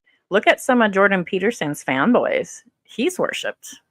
There's some people that are like, remember the guy that went on stage and he's like, save me, I need help. And he's like crumbling and stuff like that. There are these lonely, sad young men that really do idolize him, which is really interesting. Yeah. Well, I just thought about this, and I'm not sure exactly the wording he used, but the more you prioritize, the more close to worship you get. I think that's roughly what he was saying. Mm-hmm.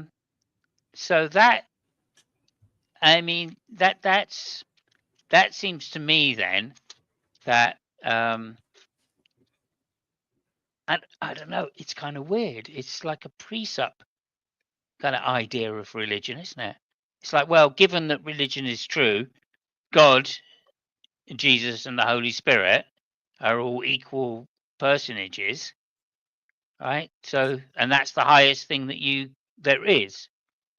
So that must be what worship means. Right? But then this then goes into the problem of saying, well, when I attend to, the morning ablutions, am I worshipping? Because at that time, that is the highest thing that I'm attending to. Right?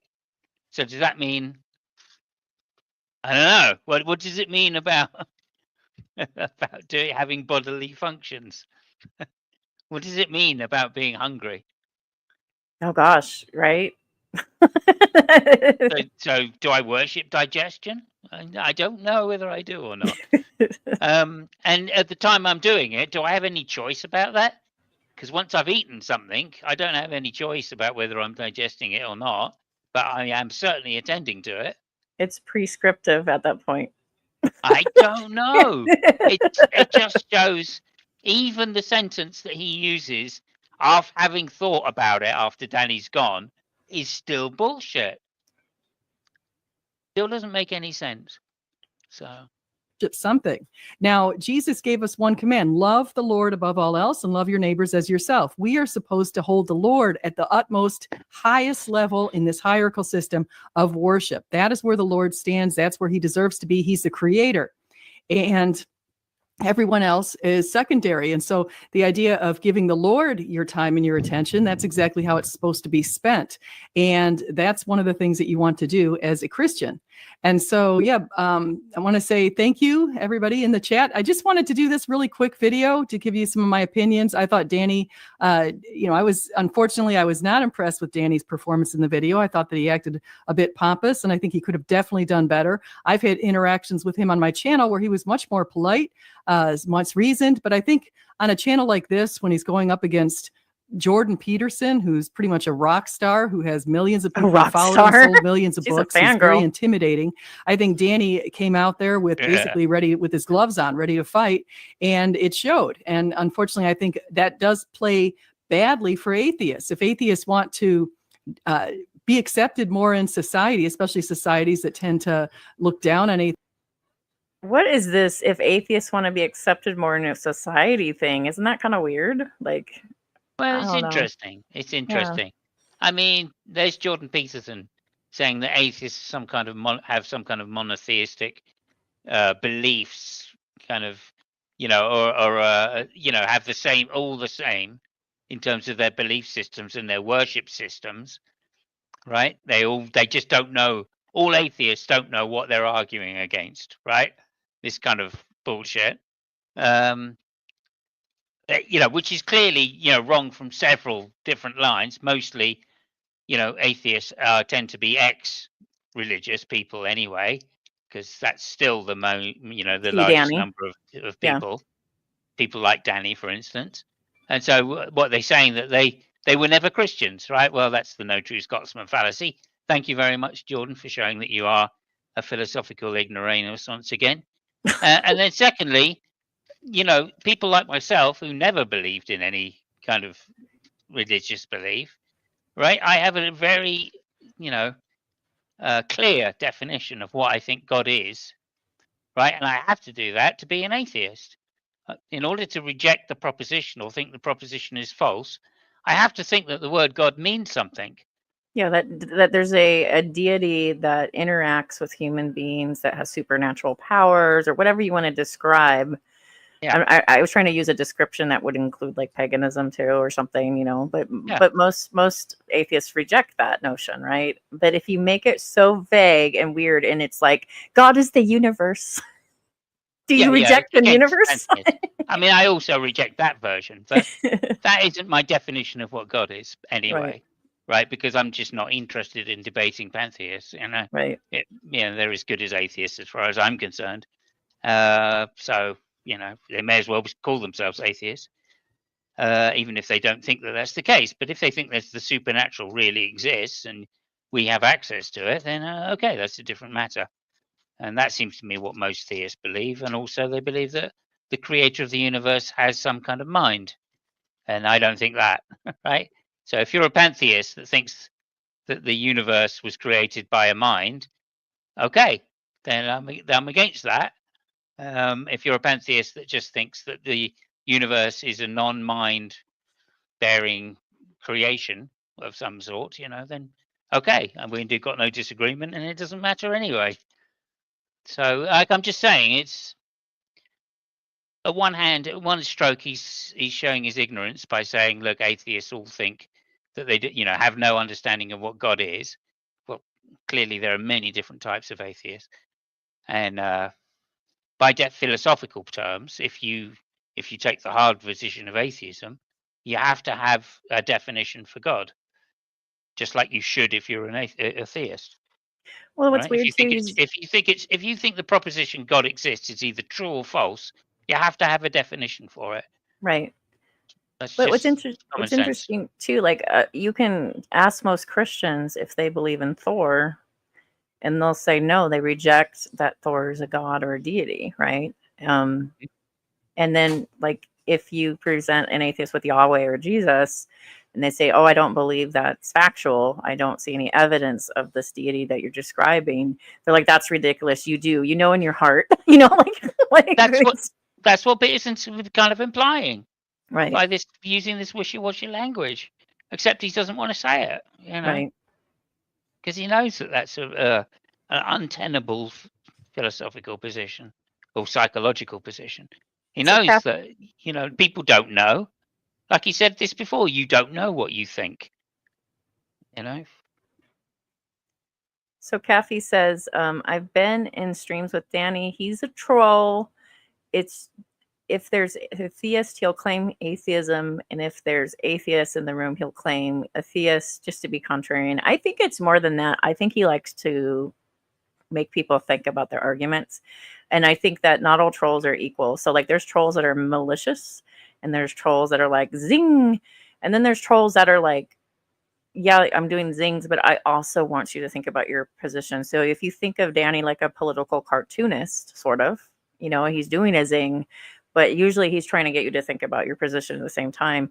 Not all trolls are equal. So troll is like kind of one of those words that's a catch-all for a lot of different things, you know, teasing sort of a thing, making fun of, making light of. But, you know, like usually he has a direction or reason why he does the things he does, you know, so. Yeah, yeah, absolutely. I completely agree. And Kafai says, Simus, but you don't think that if an atheist did have an understanding of God, then by definition they wouldn't be an atheist? No, not at all. That's false. That's logically false, Kafai. You know, in order to say the proposition God exists is false, you have to understand each of those words. You can't say something's false if you don't understand what the hell it is you're talking about. That doesn't make any sense. You know, of course, I think it's meaningful. Otherwise, I wouldn't be able to say that it's false. To have some meaning. If it wasn't meaningful, then I'd be an atheist. Atheism or look down on atheists, and some societies do. If they want to be more accepted, you don't want to come across as being a pompous young kid, you know, and that sort of thing. That's just not how you want to come across. And so I could say that he could probably reflect on that and do a better presentation in the future. And then as far as other people, yeah, as what a Christian says here, atheists use Danny's behavior as their victory. So sad that they think that was the best they did. I think that there was definitely some other people in that conversation that were much kinder towards Jordan, much more respectful. And I think he did a good job in picking out the young woman that he picked out to chat with again at the end. Yeah, pathetic hermetic says, pathetic. Danny just wanted to beat Jordan. It was pathetic and everyone could see it. Yeah, it was like a fight, you know, and he was basically trying to. That's most debates. It's a debate, not a discussion, right? Right, hang on a sec. Are you referring to what Kafai's saying now? No, I was talking about what she said. SJ Yeah, was like, saying. I mean, I think that Danny could, you know, maybe would have been better off not reacting in the moment to what Peterson was saying. And I think he could have redirected that Jordan Peterson's attempt to deflect. And that's a minor criticism in the grand scheme of it. He'd already shown that this definition that Jordan was putting forward was insufficient to capture the full meaning of the word worship anyway, as relates to the Christianity atheist debate. So I don't think he needed to do much more. I just wish that maybe he'd gone down a slightly different route, number one. Although it's very clever the way he brought up the Mary thing.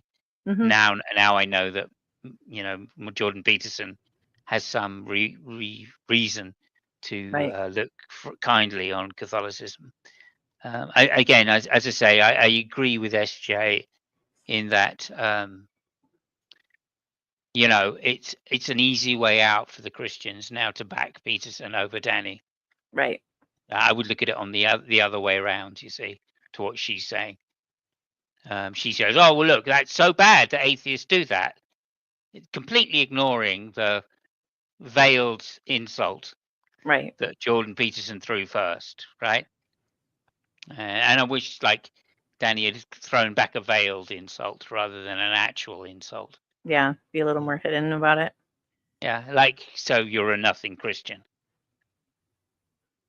Okay, that's a kind of a veiled one. You seem to be implying that you're not a Christian. So that's why I'm asking you these questions. Yeah, maybe he said it. You seem to be implying that you're not a Christian. He would have lasted longer, you know. But yeah, well, I think Peterson would have had to have come back and said something about it. Right. Come back and said, "Well, I didn't say that. You see, now you're putting words in my mouth again." I said, "Well, I said seemed, number one." We would even respect. I haven't decided. If he said I haven't decided, even that would be a little more respectable. Then it's none of your business. Yeah, maybe you could go back to the Pangburn debates that he did with Sam Harris and find out a little more about what he actually thinks. But there you go. Kathy let's says, just address what Kafai's saying then, I guess. Yeah, let's read it out because some people drive when they watch this. So Yep. Cafe says, well, that's what Peterson's trying to get at. That the atheists don't grasp what they're rejecting necessarily, that their rejection is based on a caricature of God. Yeah. If it applies to atheists, it also applies to Christians. Right, because the way Christians reject Peterson other set it gods. up. Well, the Right. way Peterson set it up, Right. they believe in something based on a caricature because they don't know what God is either. Maya says, I don't think they think it's the best performance. I think that a lot of people are just tired of Peterson being allowed to gish gallop and move the goalposts in the name of cordiality. Yeah, maybe. Yeah, it's not. I mean, yeah, I think that is true. People are pissed off that he uses this psychological language, which is so wishy-washy. Yeah, I agree. Right. Maya says, let Danny do his thing. Himself against Jordan and put Jordan in the Catholic Church when Jordan hasn't agreed to go into the Catholic Church. He hasn't accepted Catholicism. He hasn't gone through the whole process. He's still got his doubts.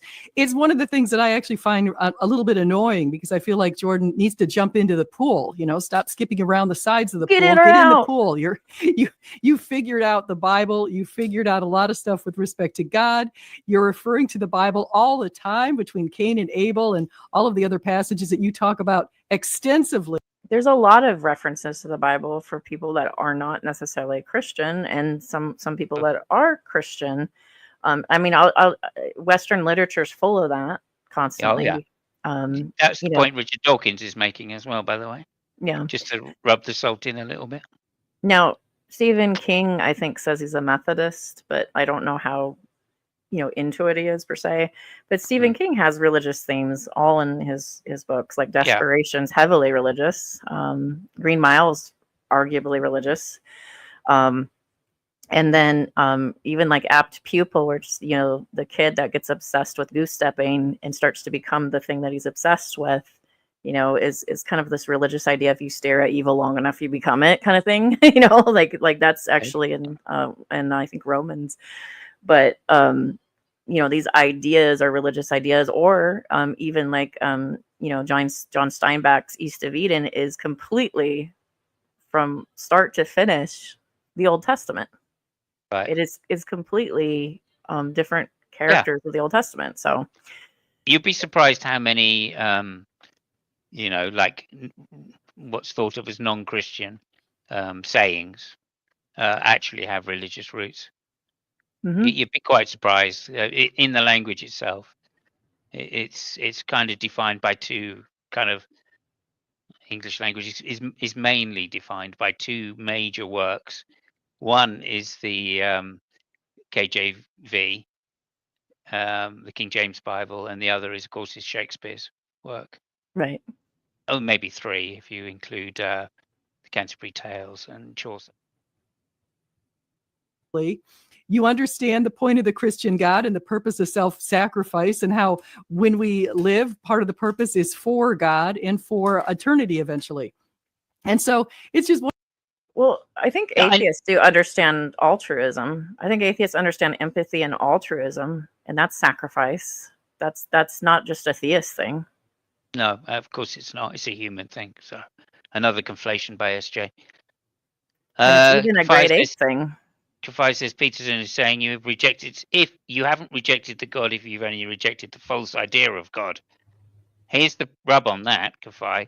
If you define God as being unfalsifiable, right, you can't reject it upon grounds of it being false, can you? So logically speaking, if you make God so transparent, right, that you're just defining it as nothing, then what is there to reject? Well, there isn't anything to reject, is there? So I can't say I've rejected it. And if that's your definition of God, okay, have at it. Say you've got me, if you like, for being an atheist.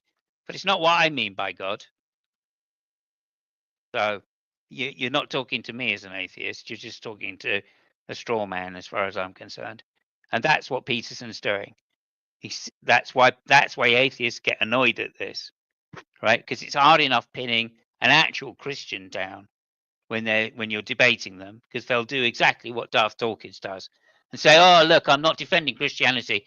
I'm defending the deist version of God, which is unfalsifiable. Now, give me a reason, why it's false." And you're like, well, that doesn't make any fucking sense, right? If you're only trying to defend this, vague interpretation of what God is, and you're going to say, by definition, it's unfalsifiable, then I don't think that's false. Obviously, so I don't mean that when I say atheism, right? But if you come all the way to my side and you start giving like Jesus's, properties as being God, well, then I've got a reason to reject it, haven't I? Because clearly that is against empiricism and against naturalism. So, anyway, one of those things. So you want to make sure that you, of course, are attuned to the right things. Sorry, thank you, everybody, for coming in here. I hope you. Right? Yeah, she's finished anyway. Yeah, that's my point, isn't it? If you define God as this ethereal thing which has no way to be falsified, then of course I'm not saying that I think that is false. Right? It's just not what I understand as God. So yeah, of course you can have these theological moves by whoever, Paul Tillich, as you say, as the ground of being, right? But can that be falsified? If so, tell me how it can be falsified, please. And if you can't tell me how your God can be falsified, I have no reason to believe that it exists. And that's the argument against sacrifice. And in classical theism, maybe classical theism, right? But not in terms of the classical definition within philosophy. God has these omni-properties and that they're contradictory. So there's good reason to think that the classical God of philosophy is false.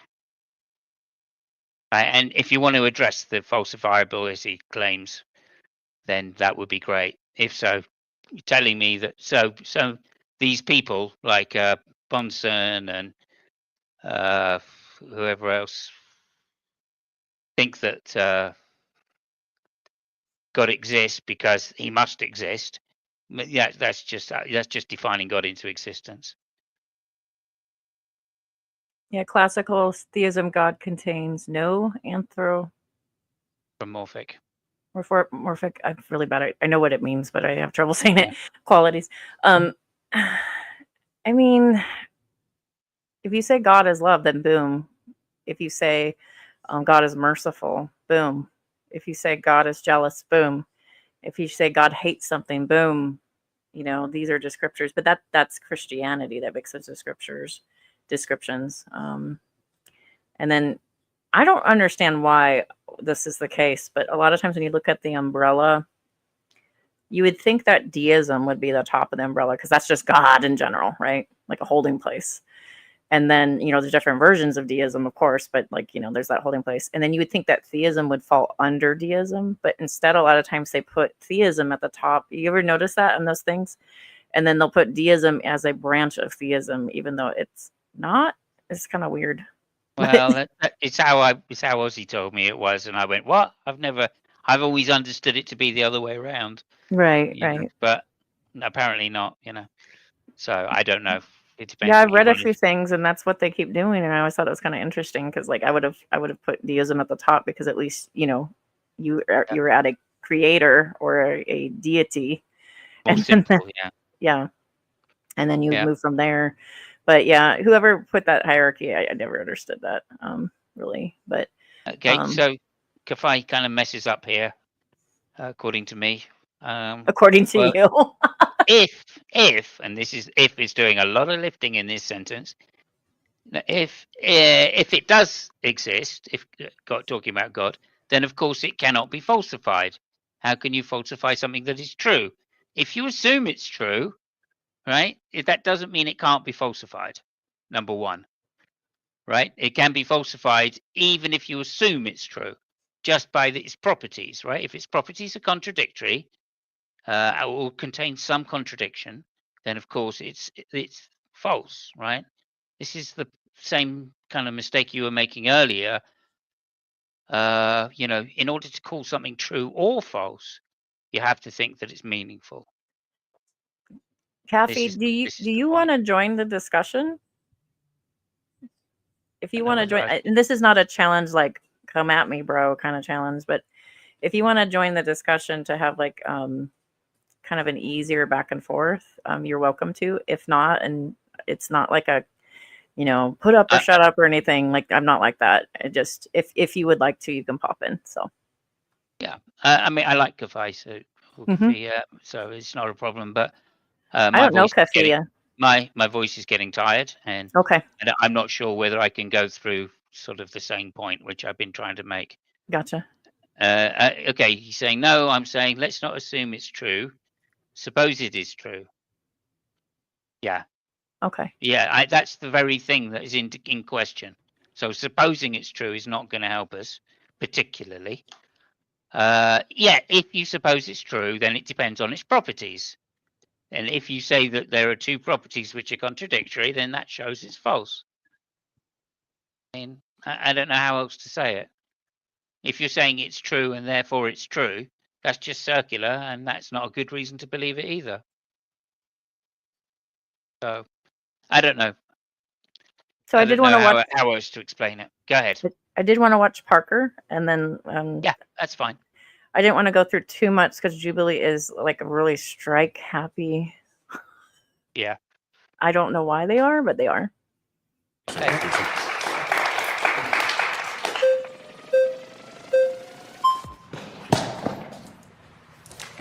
How you doing? Nice to meet you. Nice to meet you. I guess since you said morality and purpose cannot be found in science, it would just depend on like what you're referencing. If you're saying a description of your psychological preferences would be considered within science, sure. Yes, that's what I was thinking. You mentioned psychology, and I mentioned philosophy as being, arguably subsections of science, right? So the other way around, science is a subsection of philosophy. Yeah, exactly. Sorry.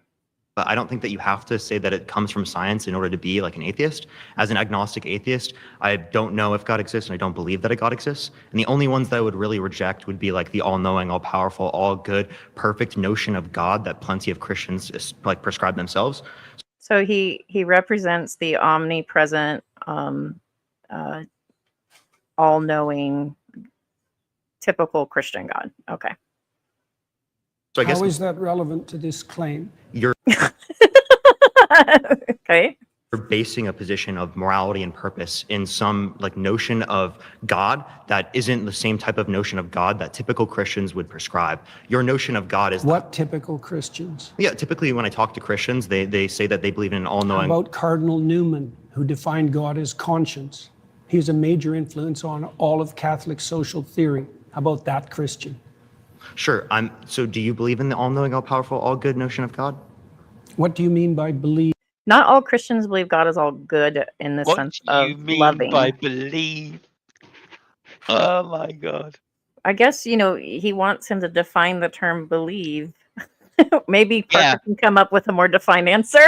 Well, you can relatively easily. You can say something that you assent to. Mm-hmm. If you want to use this fucking, right, or attend to. Something you attend or assent to. There you go. Fuck you and your stupid definition. You think it to be true? That's the circular definition. What do you mean when you say you believe? It's not circular. Fuck's sake, that's not circular. Oh my God. Oh my God, he doesn't even know what circular means. Oh my gosh. Sure. So do you believe in the all-knowing, all-powerful, all-good notion of God? What do you mean by believe? You think it to be true? That's the circular definition. What do you mean when you say you believe? How is that circular? Because you added no content to the answer by substituting the word true and believe. I said that you think it to be. Sorry, that is exact. What? That's what a definition does. I mean, that is literally what a definition does. It's the same thing in different words. We should teach Jordan Peterson about properly basic beliefs. Oh my God, that would be impossible. Yeah. Oh my God. So if you believe something, you stake your life on it. What do you mean by that? No, you don't. It's so extreme. If Yeah. you believe, you'll be willing to kapow. Like, like what? No, I think 2 and 2 is 4. If someone comes up and said, "Tell me 2 and 2 is 5, otherwise I'm going to chop your head off," I'm going to say, "Yeah, all right, 2 and 2 is 5. I don't give a fuck. You want to deny reality? That's fine." Oh my god! It's just such a weird, extreme view. Like being willing to die for it. Like, it's just weird. You live for it and you die for it. Yes. That's what I mean by that. It isn't something that you say. It isn't something that's associated with logical consistency. It's not declarative. It's not propositional. It's not a figment of your imagination. It's the presupposition of your attention and your action. And you're either fragmented, in which case you worship multiple gods, or there's some unity at the bottom of it that makes you an unstoppable force. I mean, Okay, so you're saying that you don't believe something if you wouldn't. I don't get the unstoppable force thing. No, it's just meaningless words tacked on in order to obscure from the fact that he's already made the mistake. Like, Die for it? He said at one moment he's saying believes as something that is that you think are true, right? And that's fine. Okay. I would add in all false. I believe certain things are false, right? That's because I think they're false. So maybe that. But if you think that it's because you think they're true, right? Then that's propositional. I mean, truth and falsity are directly related to propositions. So he's That's wrong when again. he said it was not a proposition. I was like, No. Is it not a proposition? Like, it I can was be. like stuck on that. It can be. Of course it can be. Most are. Most beliefs are propositional. Maybe there are a few that aren't. I can't think of any offhand, but I also believe things like that it's worth betting on something. And I don't know what the truth or falsity of it is. I think that is 75% likely that such and such a horse is going to win, right? I don't know whether it'll win or not, but I believe it's going to win. I believe the earth is round and I believe in gravity, but I don't know if I'd die for it. Well, there you go. There you go. I think you would avoid dying for it. Yeah, I would prefer not to die for it, Yeah. And so like this notion of anything that you believe, I just it's just meaningless. It's weird. Yeah. How much do you know about me? I didn't lie to save my career. I didn't lie to save my clinical practice. Would you lie to save your children, your mom, your dad? I don't think lying would save them.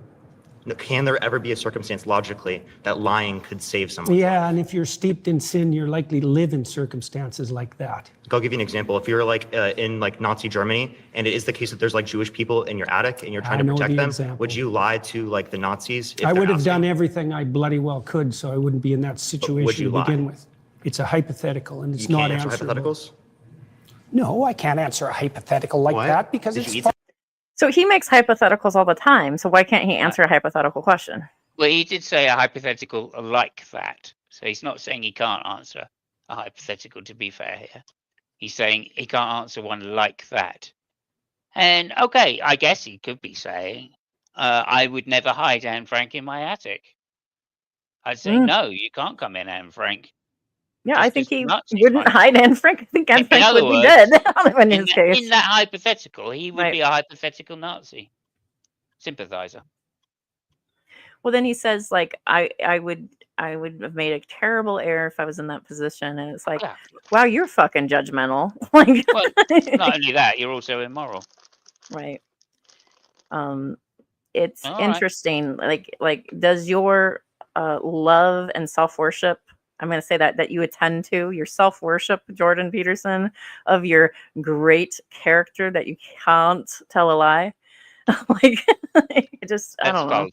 I mean, that's false because he's already contradicted himself in the last 3 sentences. So one of them must be a lie. Look, Did you Don't eat today? play games. I'm not playing a game. I'm just Yes, asking if you you ate are. it today. If you present me with an intractable moral choice that's stripped of context and you back me into a corner, you're playing game. I just told you Hypothetical. I would do everything that I could to make sure that I'm never in that situation. By the time you've got there, you've made so many mistakes that there's nothing you can do that isn't a sin. So, I mean, again, here's what's a sin? Could you define sin, please? right. A Christian would say sin is an archery term, and that it means to miss the mark. And you go, well, what's the mark? And they will say, well, God's standard of goodness, right? Or, something like that. But what would somebody like Jordan Peterson call a sin? A wrongdoing? Yeah. But not even that. He'd just say, something that's going to become a mistake by the sounds of it. And then the other thing is too, like, did Anne Frank sin because she had to go into hiding? Like, because she didn't say, "Here I am, I'm willing to die." Is that a problem? Yeah. I believe Nazism is wrong. I'm going to tell everybody about it. Right. Yeah, it's just this really this guy's a joke, isn't he? He's very holier than thou on this subject, and it just kind of grosses me out. It's not even that. He's not even holier than thou, because he literally said, "I'd do everything in my power not to be in that situation." Right? Well, okay. So if you had Then a you'd house, be dead, probably. So how about this hypothetical? If you had a house in Nazi Germany, would you hide Anne Frank in the attic? Mm-hmm. And you go, well, no, I wouldn't, because that would be putting myself in a position where the Nazis could knock on my door. That's So crazy. okay, so you wouldn't be in Nazi Germany? No, I wouldn't be in Nazi Germany. Okay, so you would leave all of your friends and family behind and just escape from Germany before it became Nazis, right? It's stupid, Cafe, that he's unwilling to go with that line of thinking. It's absolutely stupid that he can't take that thought experiment. It's just ridiculous to me. I mean, at least he answers it in the way of, if you put me in a position which is an intractable moral position. So he recognizes it, that both answers are going to be bad, right? Lying, you're either going to have to lie, or or you're going to have to give up somebody who is morally correct. So, I mean, at least he recognizes they're both bad choices. And the question really is, which is the worst choice? Well, do you value your own integrity in face of the Nazis, or do you value the integrity of life over, clearly somebody getting tortured and killed? So in a way, he's demonstrating this lack of ability to do threat assessment, essentially. Yeah, or at least to recognize which is the, greater moral good. It's bizarre. It is bizarre. It is bizarre. Being born in Nazi Germany and trying to protect people that you care about. Like, there could be a Jewish friend that you have, and you want to protect them. I think you should just give up on that line of questioning. Give up on just like trying to. I'm not going to answer this question next. To clarify your position, because you don't like. Are you like uncomfortable with me asking this question? It's just a basic hypothetical. Sorry. Like, I could ask. Sorry, just address something. Sorry, Mayor. It's not that I'm giving him grace. Don't give him grace. I'm not giving him grace. I'm steel manning his position. So that's a totally different thing. Now, he can be as intentionally obtuse as he likes, but it doesn't mean that I'm going to take his words and twist them into something he doesn't mean. Go ahead. You can play it. Basic hypothetical, like where you put Jews' lives at stake in Nazi Germany. That's just a basic hypothetical. Obviously, you would. Well, that really happened, Jordan Peterson. So it's not just a basic hypothetical. Now he's like, "How dare you be so insensitive?" Like, oh, really? Yeah. Well, what do you think morality is? What do you think it actually relates to? The real world, like life and death issues? Lie in that scenario to save their life, but you're like not trying to answer this question for some reason. I just told you why. Are you anti-fascist? That was kind of funny. Yeah, I mean, that's also a silly thing to say, really. But like, you can tell he argues in political arenas. He has no position. He has a position, right? Doesn't matter. It might not be well thought out. It may not be consistent. It may not be philosophically sophisticated, but he has a position. So to say he has no position, it just is not correct. I don't think that was Danny's point either. I think Danny's point was that his definitions are too vague to be of any use to anybody, especially in a conversation between atheists and theists. Like, so you're Why are anti-fascist? you asking that? I was just asking. That's just what I clarifying. think. But like, position. okay, again, you're not answering this hypothetical because you know it shows that you clearly would lie to save I'm someone's life. answering it in Obviously, a that's manner not what you truth don't is. find acceptable. Obviously, because I care about you're- truth. I wouldn't be in that scenario. Obviously, right? Logically, because that's No. already happened. How do you know that you couldn't be in that scenario? Like how? Like that could happen. Something like that could happen feasibly to somebody. Yeah, that's what a counterfactual is.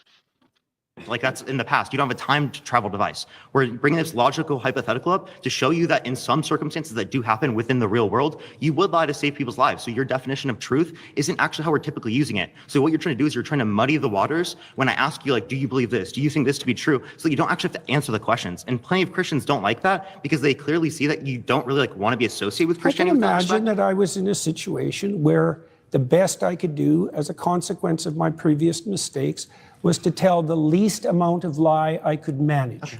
Why does he think lying There we is go. the supreme? See? No. He just answered the question. Like finally, you got to push and push and push, and finally he gives an answer. Yes, he would lie because he would try, but he would try and tell the least number of lies. That's true. He said least.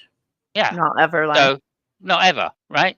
So okay, so now we know he will lie if it's necessary, right? So now the question is it? Would you think? Do you agree with the Nazis, or do you agree that you should tie down Frank? That's a different topic, though, to the one that the hypothetical is posing or meant to pose, right? But it's now on the table because of his answer as being so, I don't know, evasive, I guess. And that's what I'm saying. You know, it's like I wouldn't be in that position. Why is that? Because you'd be a Nazi and you would. Right? You see what I mean? Yeah, that's true. I mean, that's what I first thought his answer meant. You know, or could mean. I wouldn't say it meant, but could mean. But that would likely indicate that I had made all sorts of catastrophic errors. Yeah. Like being born into that country. Well, you know, like staying there, or you know, trying to live there through the worst excesses of Nazism. My way there. So Right. you would lie to save someone's life. So again, you do believe it to be true in that circumstance, even though you like lied in that scenario. So Not clearly that's without not what the you see to be true. context that I put it in. You were not willing to I die for it. You said- were not willing to let other people die for it. So that's not what you see to be true then, seemingly. Yeah. I You're agree. doing exactly what I said you were doing at the beginning of the conversation.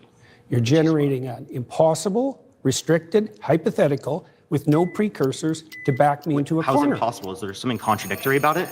Nice to meet you. Yeah, nice to meet you too. Great conversation. Well done. Well done. My- Yeah, well done. He that showed that he had a contradictory position quite Right. clearly, I think. Yeah. I mean, think that's Danny it. also showed that, but in a more subtle way, I think. But yeah, so there's others too, but like I was most familiar with Danny and Parker, so that's why I paid attention to those two.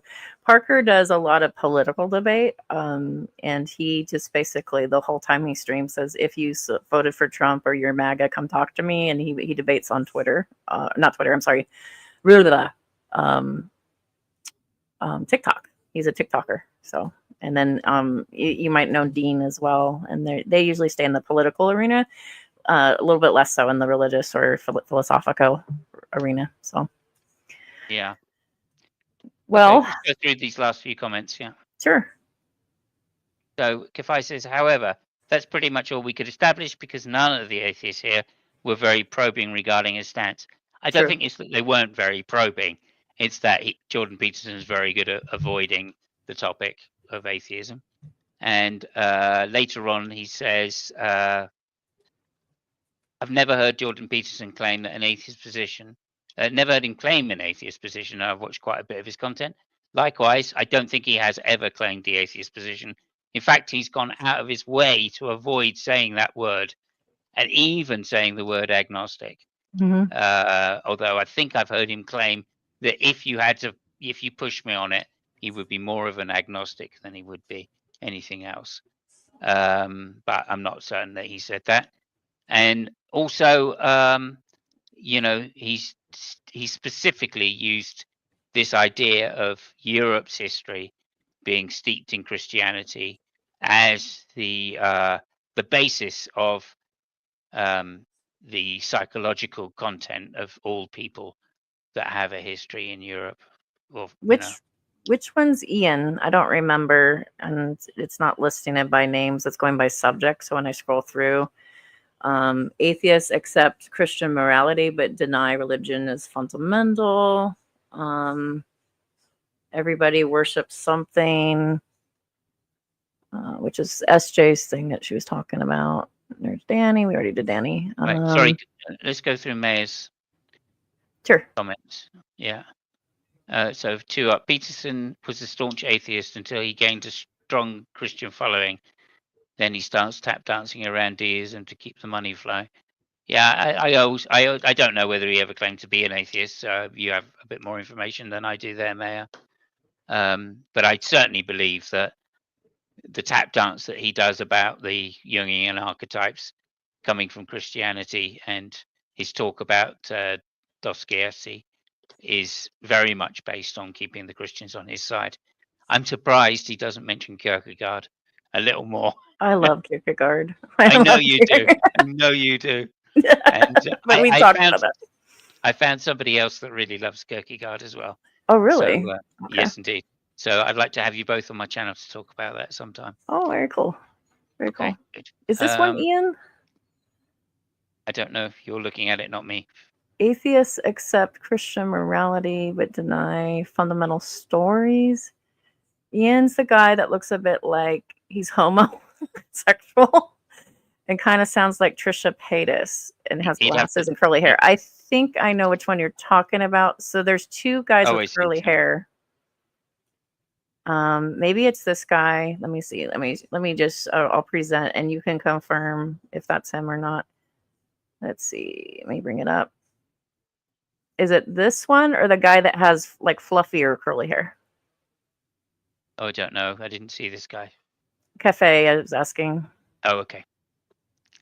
Because there's one that has like a rounded kind of like curly hair, and then there's this guy that's like got like more like a.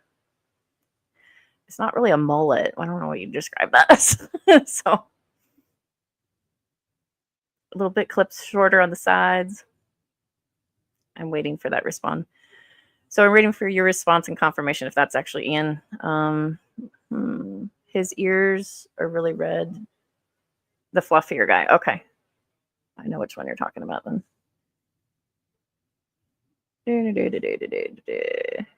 He had funny expressions too when he was sitting.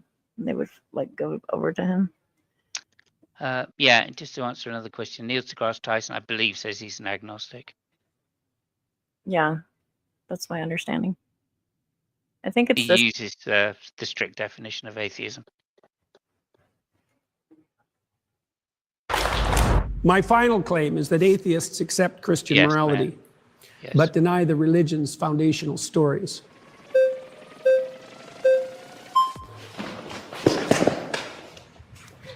Hi there. It's very nice to meet you. What's your name? I'm Ian. This guy, yes. So God says that you can know people as...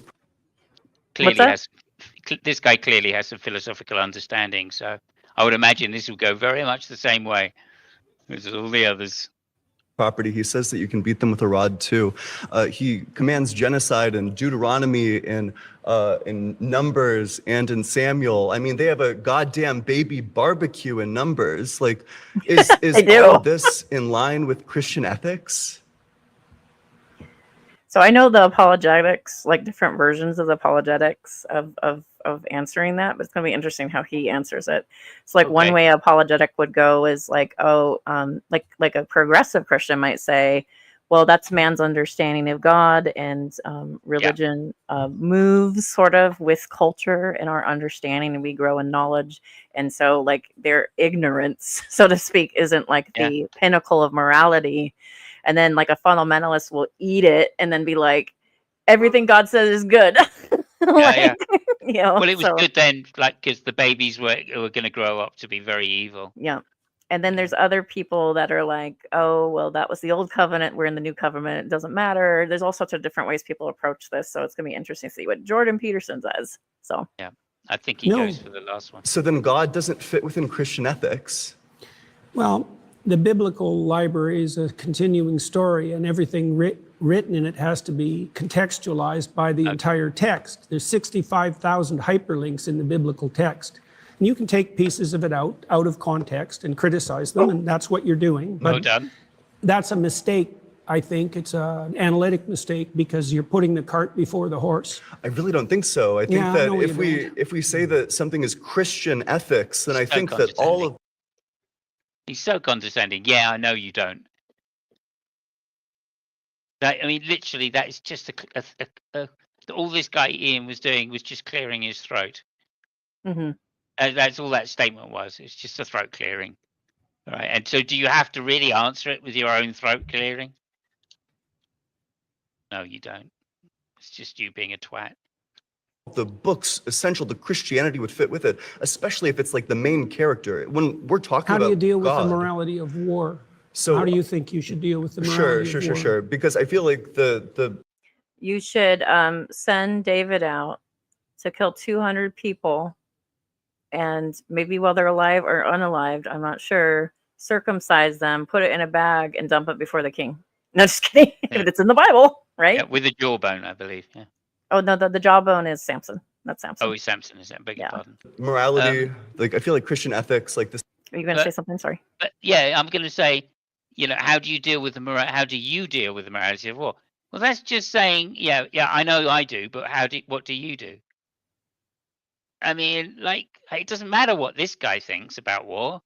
That's not what he's asking. He's asking about what the Bible thinks about war, right? And what God thinks. If God is true and he commanded the Bible, those words in the Bible to be written, what does that mean about God?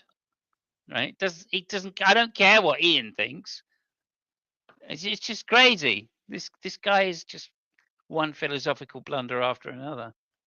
This is kind of, I guess I just think it's like kind of an absurdity to say that God doesn't fit within Christian ethics, but sure, well, we can go on my ethics. That's totally fine. I don't know what you mean by an absurdity. What game are you playing with? Well, I just think that it's an absurdity to say that the Christian God doesn't fit within Christian ethics, that like the Christian God isn't like Christian ethical. I said that the specific statements that you made don't take the context of the stories into account, and so that your analytical approach is faulty. Sure. I don't disagree with Jordan Peterson here. I actually find that to be the case a lot of times, especially with Matt Dilettanti, especially with Aaron Raw. Aaron Raw is one of the worst offenders for that. Especially with the Old Testament. Right. And I think sometimes what has messed all this up actually is Protestantism. Actually, sola scriptura has messed this up. It has. Sola scriptura is how we got this like a la carte Christianity, Yeah.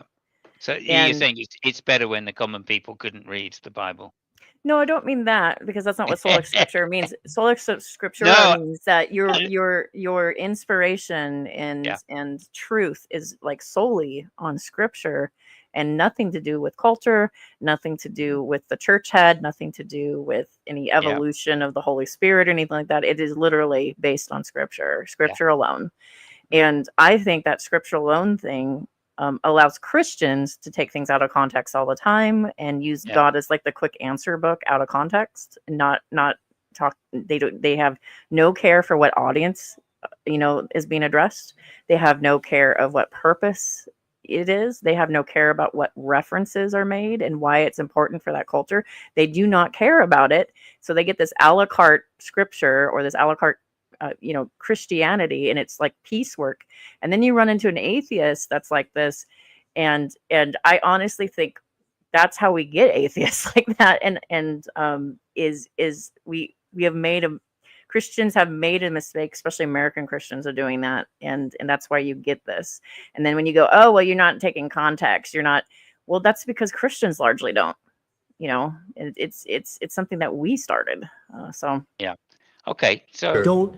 Hang on, before you go, I've got to answer that. I appreciate you for saying atheists like that and not generalizing. So I appreciate you saying that.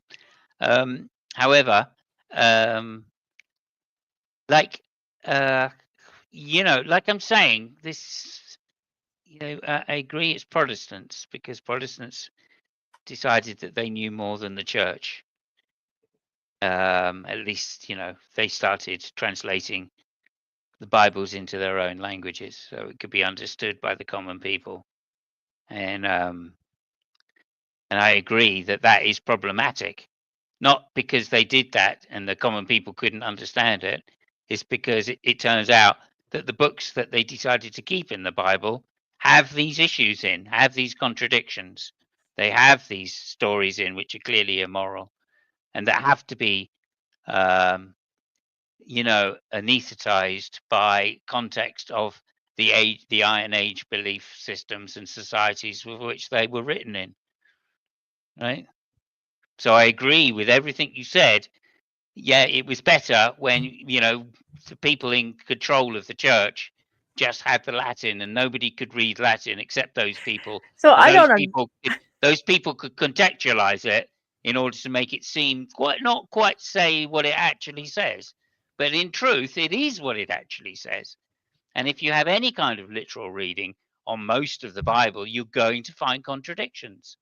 Which just you're means that definitely the book is gonna find contradictions, but and it like just but that means the book is false.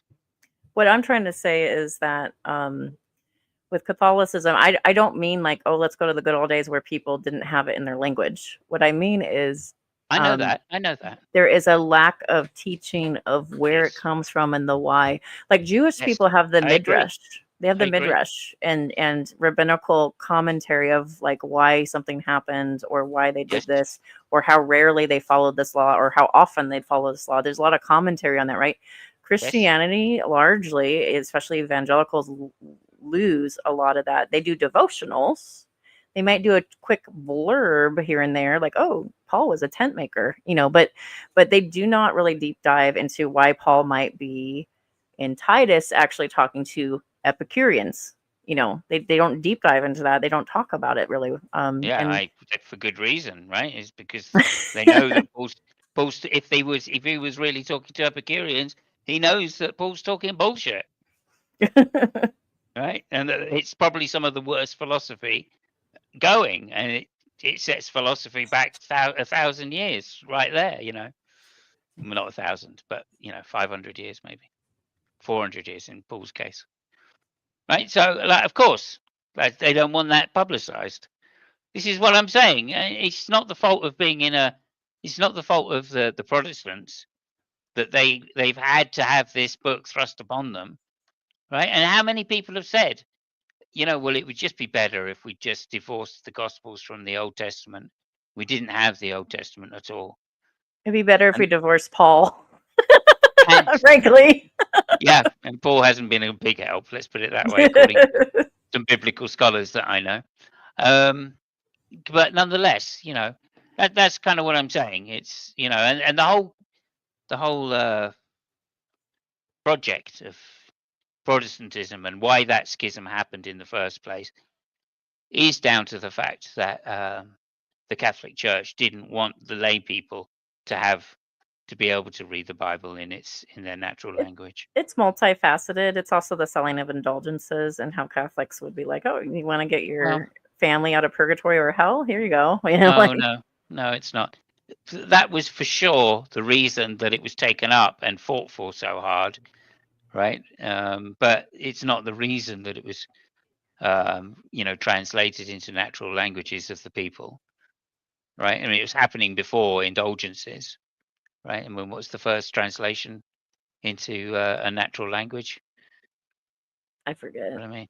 Yeah. Probably maybe the 1300s or something like that. Definitely not King James version. No. But that before centuries before that, there were English versions. So put words in my mouth. Sure, then let's go through the example. Yeah, so, and I apologize. So let's go through the example. So in 1 Samuel 15:3, God says, go and slaughter the Amalekites, slaughter the men, the women, the children, the infants. And the animals. What's the justification? You can abort up to 45 years old. I'm kidding. I'm kidding. Yeah, no, that would be one apologetic. I have heard Cheshire was an apologist. I have heard people try and say that.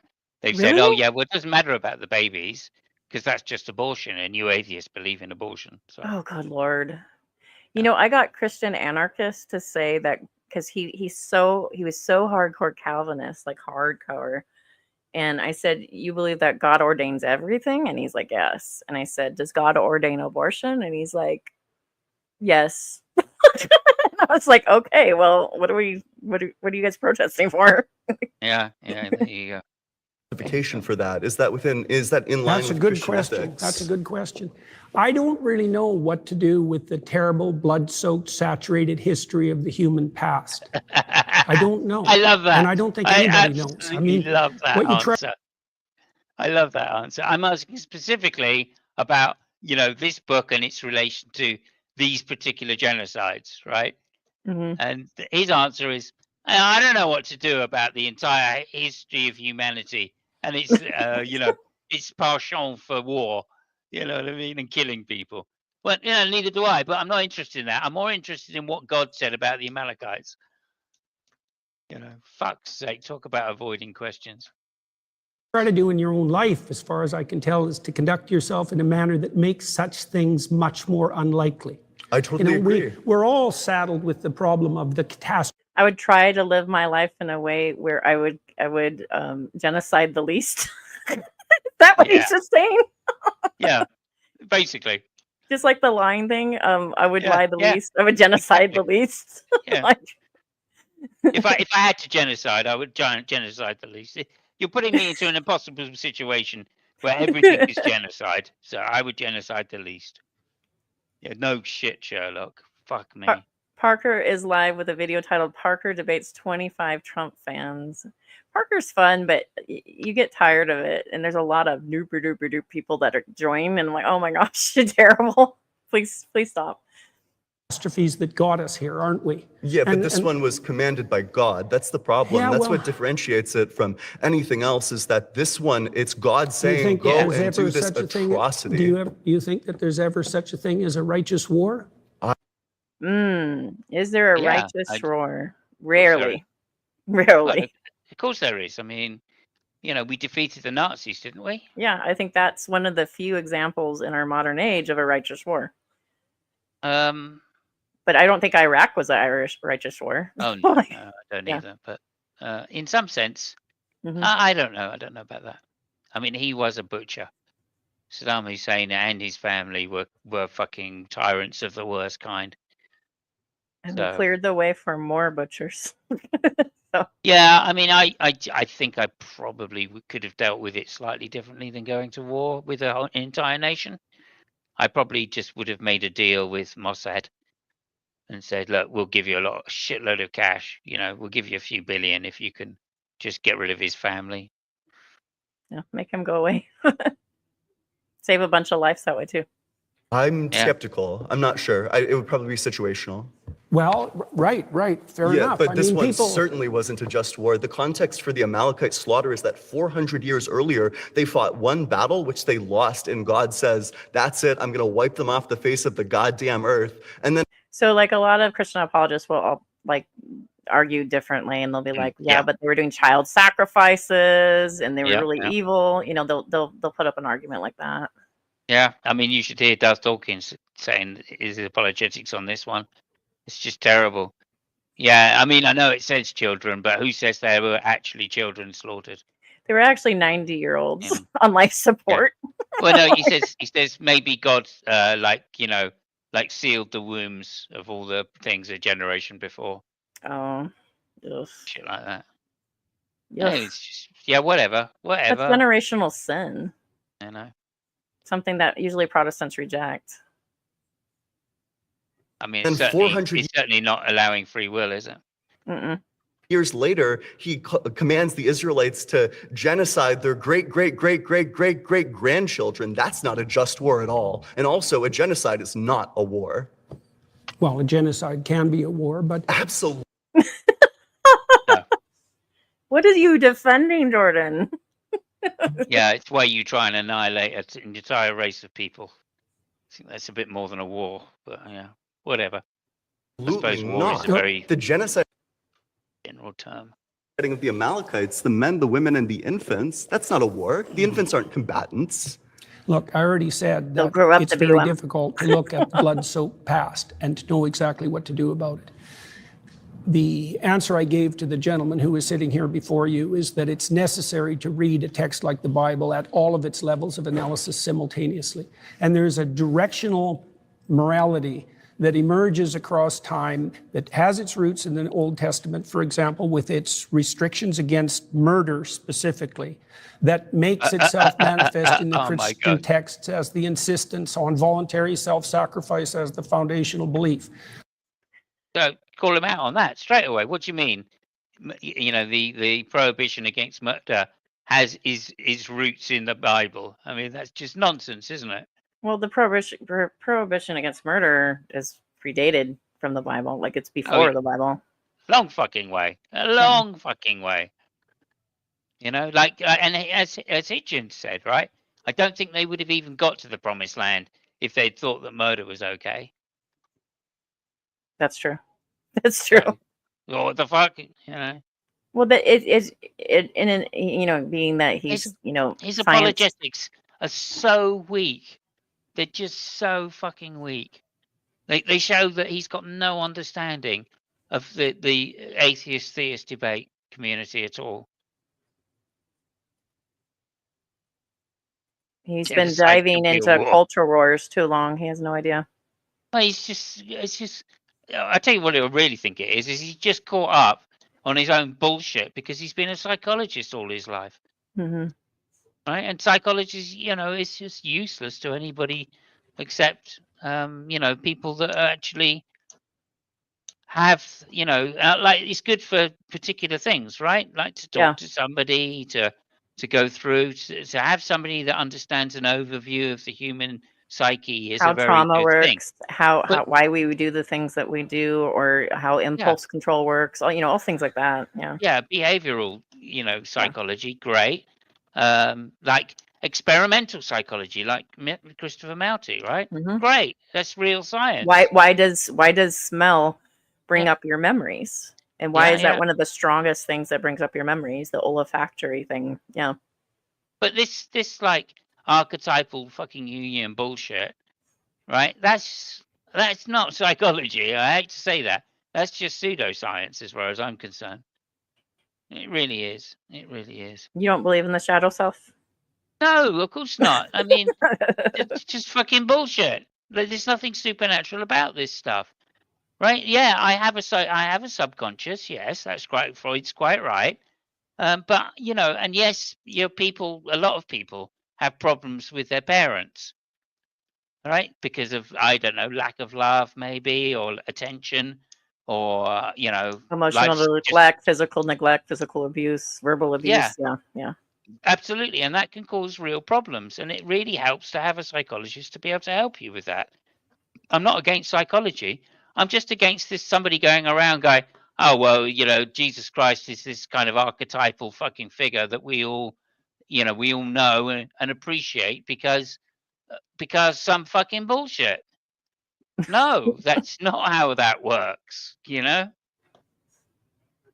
You know, if he is an archetype, yeah, okay, let's talk about what the archetype is. Let's not talk about because it's Jesus Christ. That has no fucking relevance. Right? Oh, is it your father? That's what Freud said, right? We know where religion comes from. We even call the God our father, right?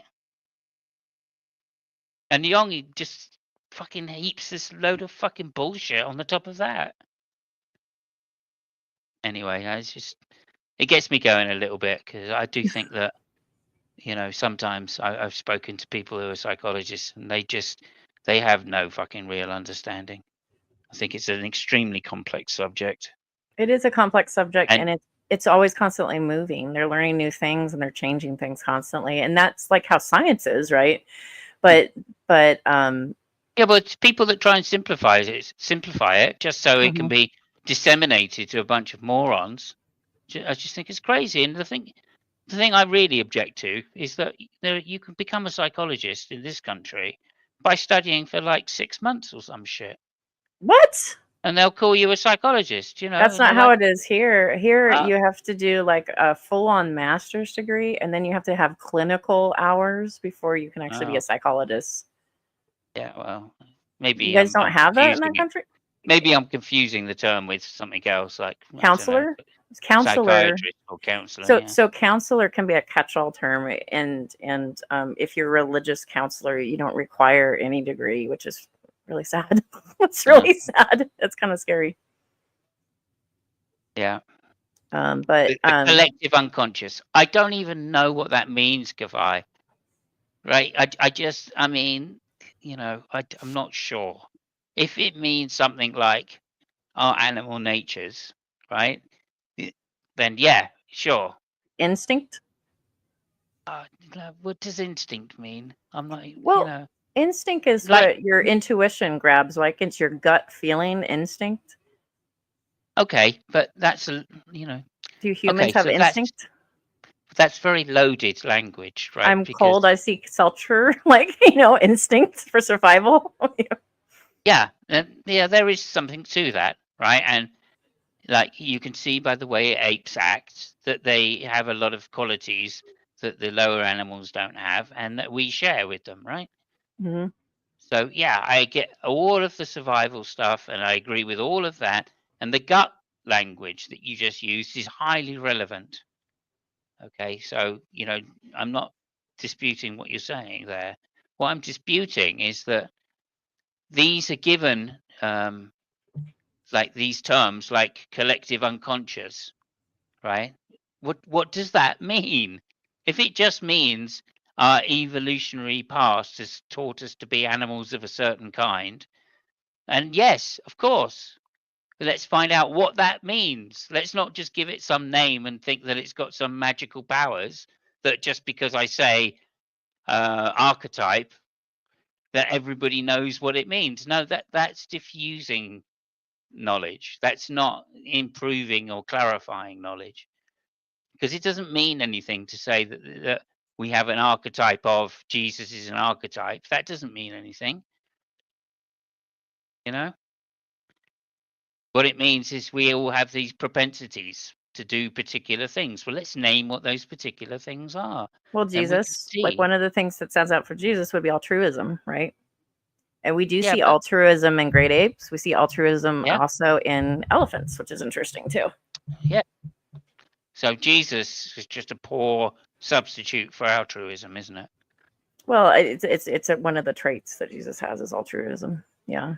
Yeah, because he's an animal. And he loves altruism. He loves altruism. Yeah. Right. Jordan Peterson does. Yeah. Sure. Yeah. I mean, that's one of his arguments against Dawkins, I dare say. Which he seems to have a problem with other academics, by the way. Yeah. Profoundly. I'm just saying that the language that's bound up, the language that he uses, we've already discovered is very problematic. And what I'm saying is that people like him and Jungians in general, I've found, tend to use language to obfuscate rather than clarify. I find that very frustrating. Anyway, go ahead. It's just my rant. Sorry. Anti-violence ethos. Do you have the belief in your theology? Well, what do you think of that? Wait a sec. Now redress what I just said. So I'm about to address it, but I'm addressing it with a question. Do you think that God is by his very essence perfect? You'll have to provide more. Sure, just like maximally great in all like the great making qualities. Sure. Yeah, like flawless. Yeah. So does a flawless thing change? Does a flawless thing reveal like more and better information over time, or would a flawless thing say, here's what's good, here is the absolute good thing to do at all circumstances in time? Well, we know some of that. Wait, Tell the truth. That's one. That's totally fine. He is obsessed with truth and lies. Really, truly. Tell the truth. No, that's not what God does, is it? if you asked him what is the greatest sin, it wouldn't be like being a child molester. It wouldn't be like genocide. I think he would say telling lies. I think he's obsessed. I think he's obsessed with lies and truth. Mm-hmm. Well, he's already said he tries to minimize how many lies he tells. That's fair enough, right? Right. That's a good. There's Greeks that had the same ethics. You know. So. But presumably, no. You don't get to skate over that. That's totally fine. It's a straw man of my position. It's a straw man of the argument. So the argument is that God, wait a sec. You said find one maxim that's transcendent across situations. I didn't say any of those words. I'm not sure what conversation you're a part of. Don't be a smartass. I'm sorry. Seriously, I mean it. He's such a grandpa. He's like, don't you disrespect me. Then don't be a smartass. Like, he literally just got called out on making shit up, and he said, don't be a smartass. Right. I never said any of those words, and he didn't. This guy in blue never claimed that there was such a standard. He's doing an internal critique of the Christian religion. Right. And in the Christian religion, they claim that there is a standard. Right? This guy never said there was one. Those two things are not to be confused, and anybody that's an honest interlocutor would not say exactly what Peterson just said. Once again, showing he's being dishonest, and then insulting the person and trying to belittle them by saying you're being a smartass. You know who this reminds me of? Go ahead. Steve McRae, who's astronomically ethical. It's like Jordan Peterson thinks he's astronomically truthful. Yeah, yeah, you know, exactly. I hadn't thought of that, but yeah. But it's like he doesn't realize that he isn't always like intellectually honest, or sometimes maybe he's actually dishonest. I don't know. Maybe. If we're going to have a serious conversation, conduct yourself properly. Okay. Rephrase your question because I must have missed it. I tried to answer it. So in my mind, I guess by my lights, a perfect being doesn't change. A perfect being, if they're maximally good, maximally moral. Does our understanding of the perfect being change? Our understanding might, but presumably what the perfect being is revealing. Well, I agree. How do we distinguish between that, though, at the human level? How do we distinguish between whether... Between our transforming understanding of perfection and perfection itself. I kind of understand that. Like, how would you understand that from our perception, right?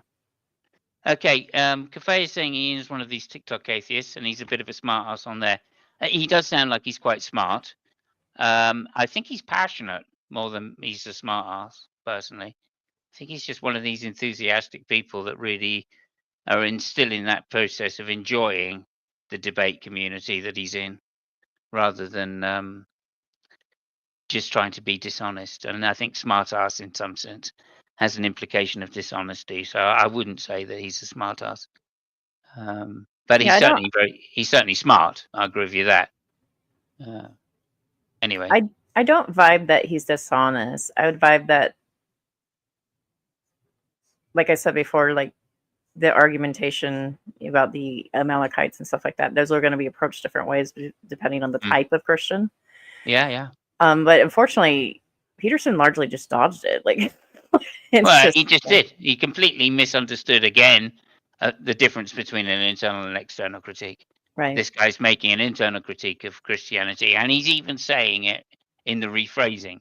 He's saying presumably an all-good God would be a maximally great God would have these properties, which means, it's not going to his standards are not going to change.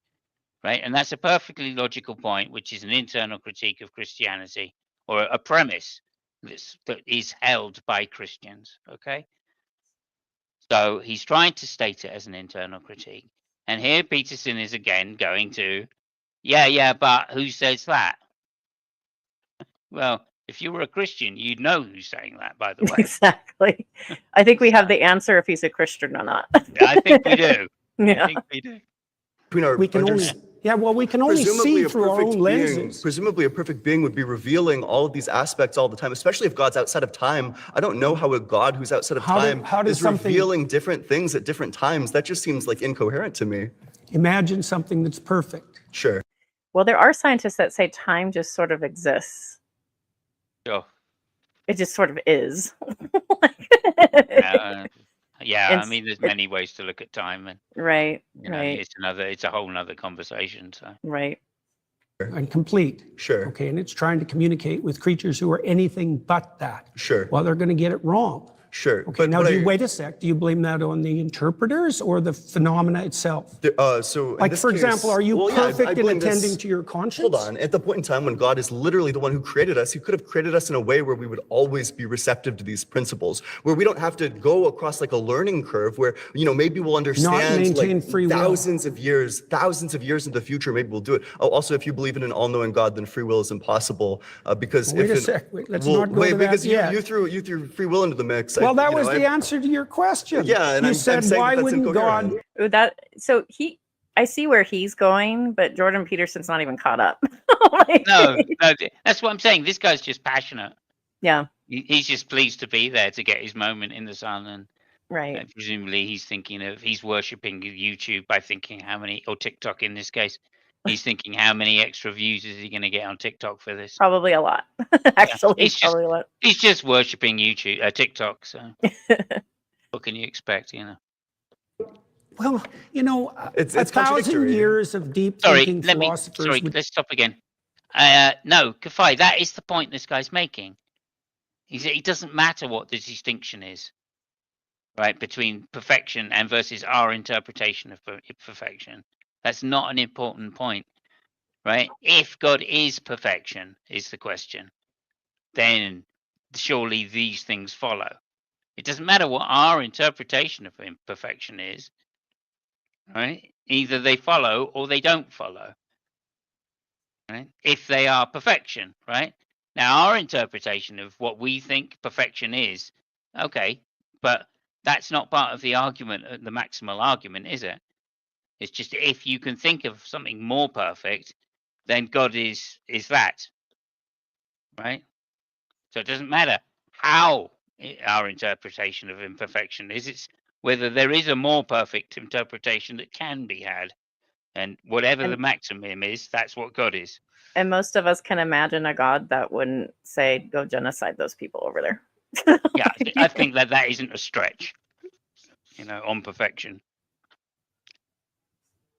Would disagree with you, but and 1,000 years of, or at least like the last 50 years of philosophers would disagree with you. These analytic philosophers, exactly. People like Graham Oppie make arguments about the incompatibility of omniscience and free will. That if God created this world, if He chose this world instead of that world. All right, Jordan Peterson, let me introduce you to Molinism. Run to that. I don't even know what that is, Speckle. It's that God intentionally sort of, I guess I'm going to try to phrase it in a way that makes sense, that there are things that are set in stone that He absolutely knows and has foreknowledge on, and there's things that are sort of up to free will, and it's sort of in the middle ground as well, and that He doesn't have foreknowledge on, maybe on purpose for His own doing. Okay, interesting. Yeah. Like if God closed His eyes on certain things. Yeah, I get you. Like kind of a thing which is consistent with skeptical theism, right? Right. William Lane Craig was a Molinist. There's not very many of them. Okay, interesting. That's very He makes it causally inevitable every single action that you were going to make. If He made a world where we were just electrons in love, then none of this would have happened. But by making us in this world, knowing exactly what's going to happen in the future, it makes all of those events inevitable, which means that they're all causally determined, which means that we have no free will. If you believe in an all-good God or an all-knowing God that made everything. Well, have it your way. Okay, cool. So then the free will theodicy fails. Well, it fails for you. That doesn't mean you've disproved it. I mean, you tried to make the argument. Yes, you tried to make a case for a causally deterministic universe. I don't think there's any evidence for that at all. Do you think that God could have created a different universe than the one that He created? I have no idea. Okay, so then there's going to be a double bind, right? So either He. I have no idea. Well, thanks for playing the game. Can we get a real Christian on the stage, please? Jeez. Jesus.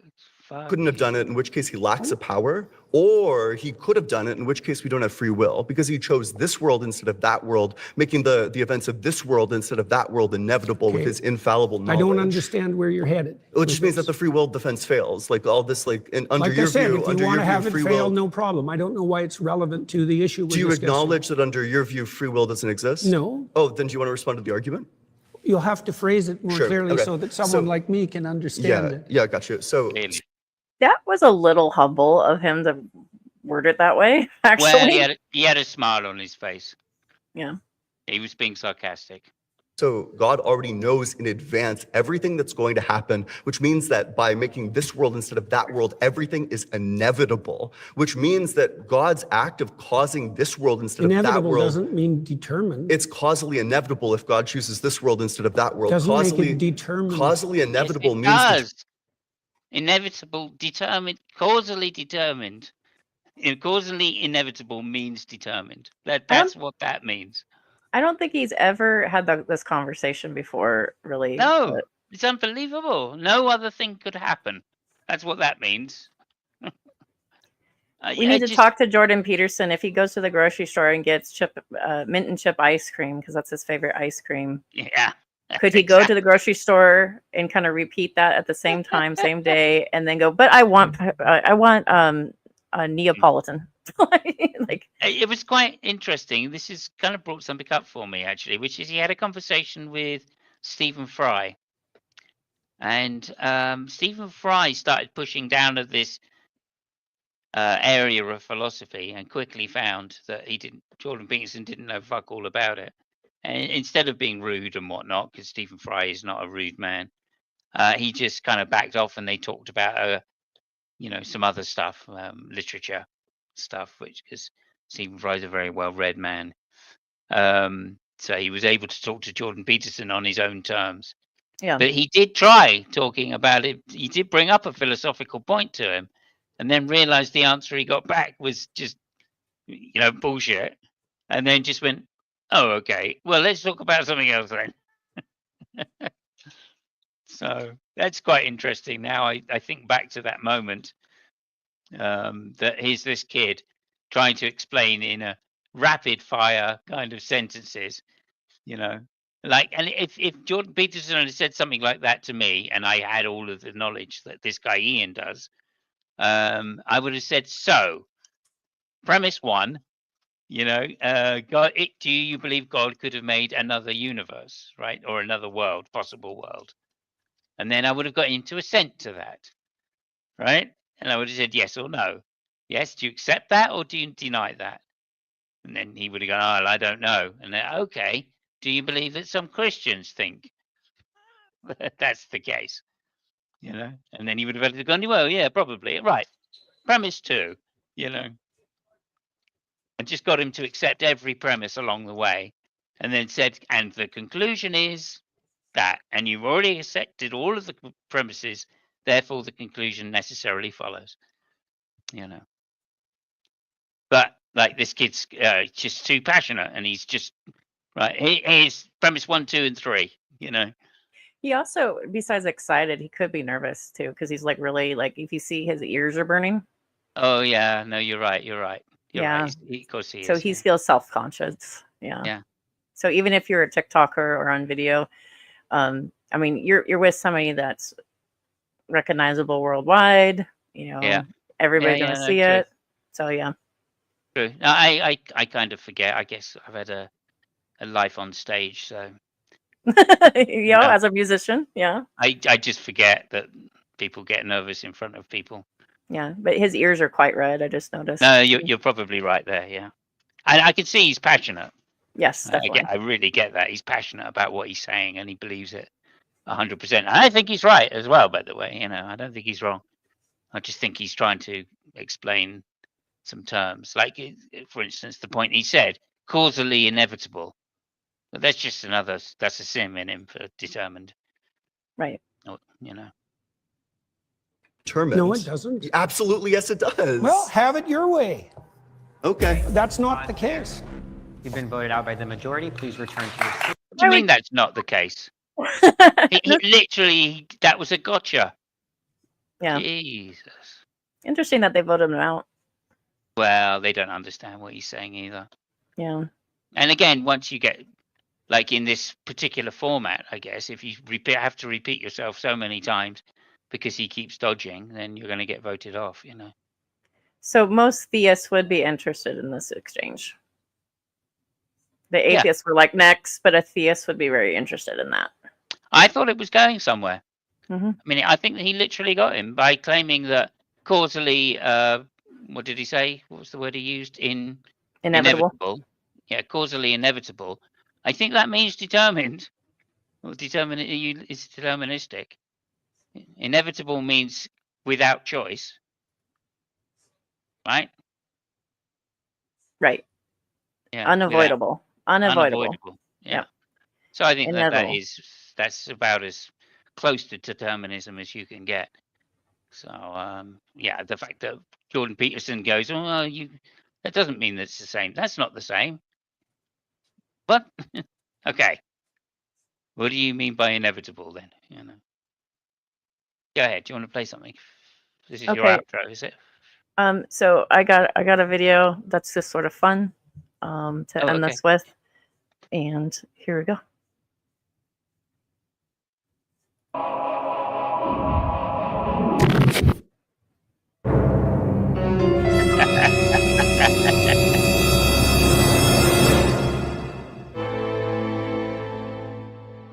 You are non sequitur. I am non sequitur. Fuck you, child. I am non sequitur. I am non sequitur.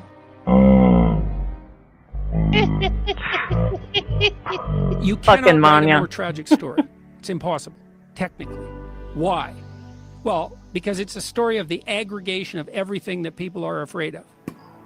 There was no death more painful than crucifixion. That's why the Romans invented it. It was to punish political miscreants. It was the slow, agonizing death by suffocation, essentially, and dehydration and exposure. It's extraordinarily painful. Okay, so that sucks. That's pain, man. Plus, you know it's coming. That's part of the story. She's Judas. Plus, your best friend betrayed you into it. Plus, your people turned against you. He's Pilate. Plus, they're led by a tyrant who doubts truth.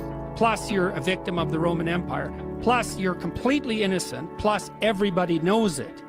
Plus, they choose a criminal to be released from this experience instead of you, even though they know he's a criminal and they know you're innocent. Ah, preach it.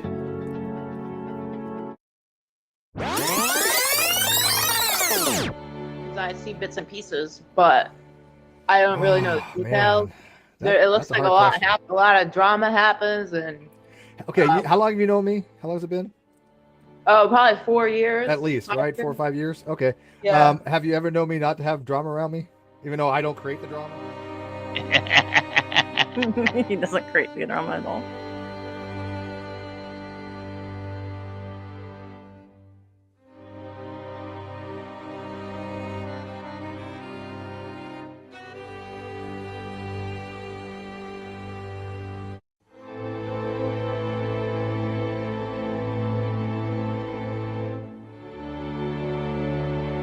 Sauce engineer. That's quite funny. I know, I remember that. Look, it's Rev Ruined. Gosh.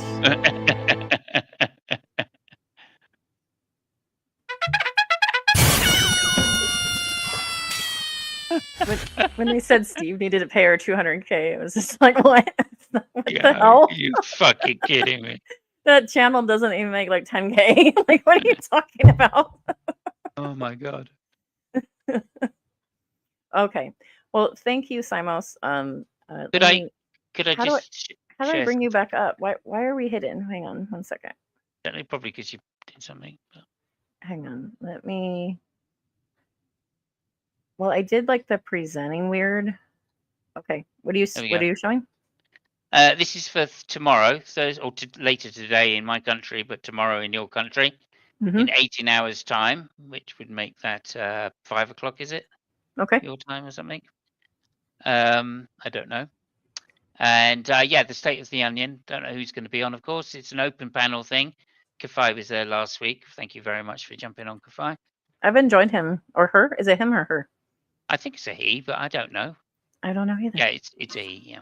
Okay. So yeah, we're doing 50 Shades of Jesus, and or will the real Jesus please step forward is the topic. And you can interpret that in many ways, and I hope many different people will think that. Yeah. Sub and Dom, is that what you're saying? Say again. You think many people think about Sub and Dom? Like, yeah, well, either that or, yeah. I mean, Jesus was tortured, right? Right. Well, yeah, he's whipped and stuff. Yeah. But I think what you're he might have enjoyed it. That's all I'm saying. What I'm guessing is this is about denominations and different viewpoints of Jesus, or yeah, that's another interpretation. Yeah. Okay. Or is it how people will say, like Jesus is love, and then all of a sudden he curses a tree and it dies? Like, are you talking about that? I bring a sword. Yeah. Yeah. I tell you the truth. yeah. Yeah. Or is it Jesus, the one that we've got in the Bible? Is that the real Jesus, or is that just a myth?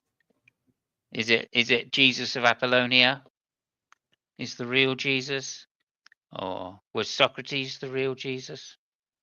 Who knows? Liar, lunatic. What was it? Liar, lunatic. Lord. Actually, God, and then they added another one. The atheist did, which was legend. Yeah. Yeah. I mean, whatever. Myth is the same thing, but yeah. Yeah, same thing. As Maya pointed out to me last week, I think. Yeah. Anyway, so it's however you want to interpret it, really. But yeah, that's what tomorrow's show is going to be on the State of the Onion. Okay. And if you want to drop by, please do. I think I'll send you a link anyway. So if you want to join, you're more than welcome. So this is Simus Funk's channel. SIMOSFUNK. I put the link in the chat for anybody that's interested. And very good. All right. Well, it was a pleasure having you. It's like old times. Yeah, it was a pleasure to be here with you. I've really enjoyed the time. So thank you very much. And thank you. I'll see you soon. Yep, definitely. All right. Everybody, I hope you guys have a really great rest of your week. I am going to probably go live more often. So I do cover a variety of things. Sometimes it's conversations like this. And so if this is your jam and you like it, awesome. If you want to be part of a conversation, awesome. If you would like to be interviewed at some time, awesome. Because I actually like to do softball interviews. I always say, show me your best self. And I don't trick people and try to make them look silly or dumb or whatever. I want people to say, hey, show me your best self. And so I do have some interviews I've had called Thirsty Theist. And then people go, well, that was before, thirsty meant something else. So, yeah, I moved to solo hangout is the problem. I don't know how to move away from solo hangout. How do I do that? Let me see here. Let me click this. Hang on, I'm just going to figure this out. There we go. I'm back. Okay, now we're both there. So yeah, I do that sometimes. I do cover a lot of drama. I know. It's funny though. It's funny. And how I got sucked into that is like a whole weird story about the debate community falling apart and people being incredibly weird. But, sometimes I like to laugh at weird stuff. And sometimes, I like to have more serious conversations or, discussions, things like that. So thanks for coming and watching. Hit the like button if you could. I'm a smaller channel, and so sometimes that helps. I am not live too often, so it's helpful because it'll show up. And I don't really care about stranger danger feed, but like some people that actually do care if I go live or not. Sometimes it's nice if they actually get a notice. So, all right, we appreciate you. Until next time. Thank you, everybody.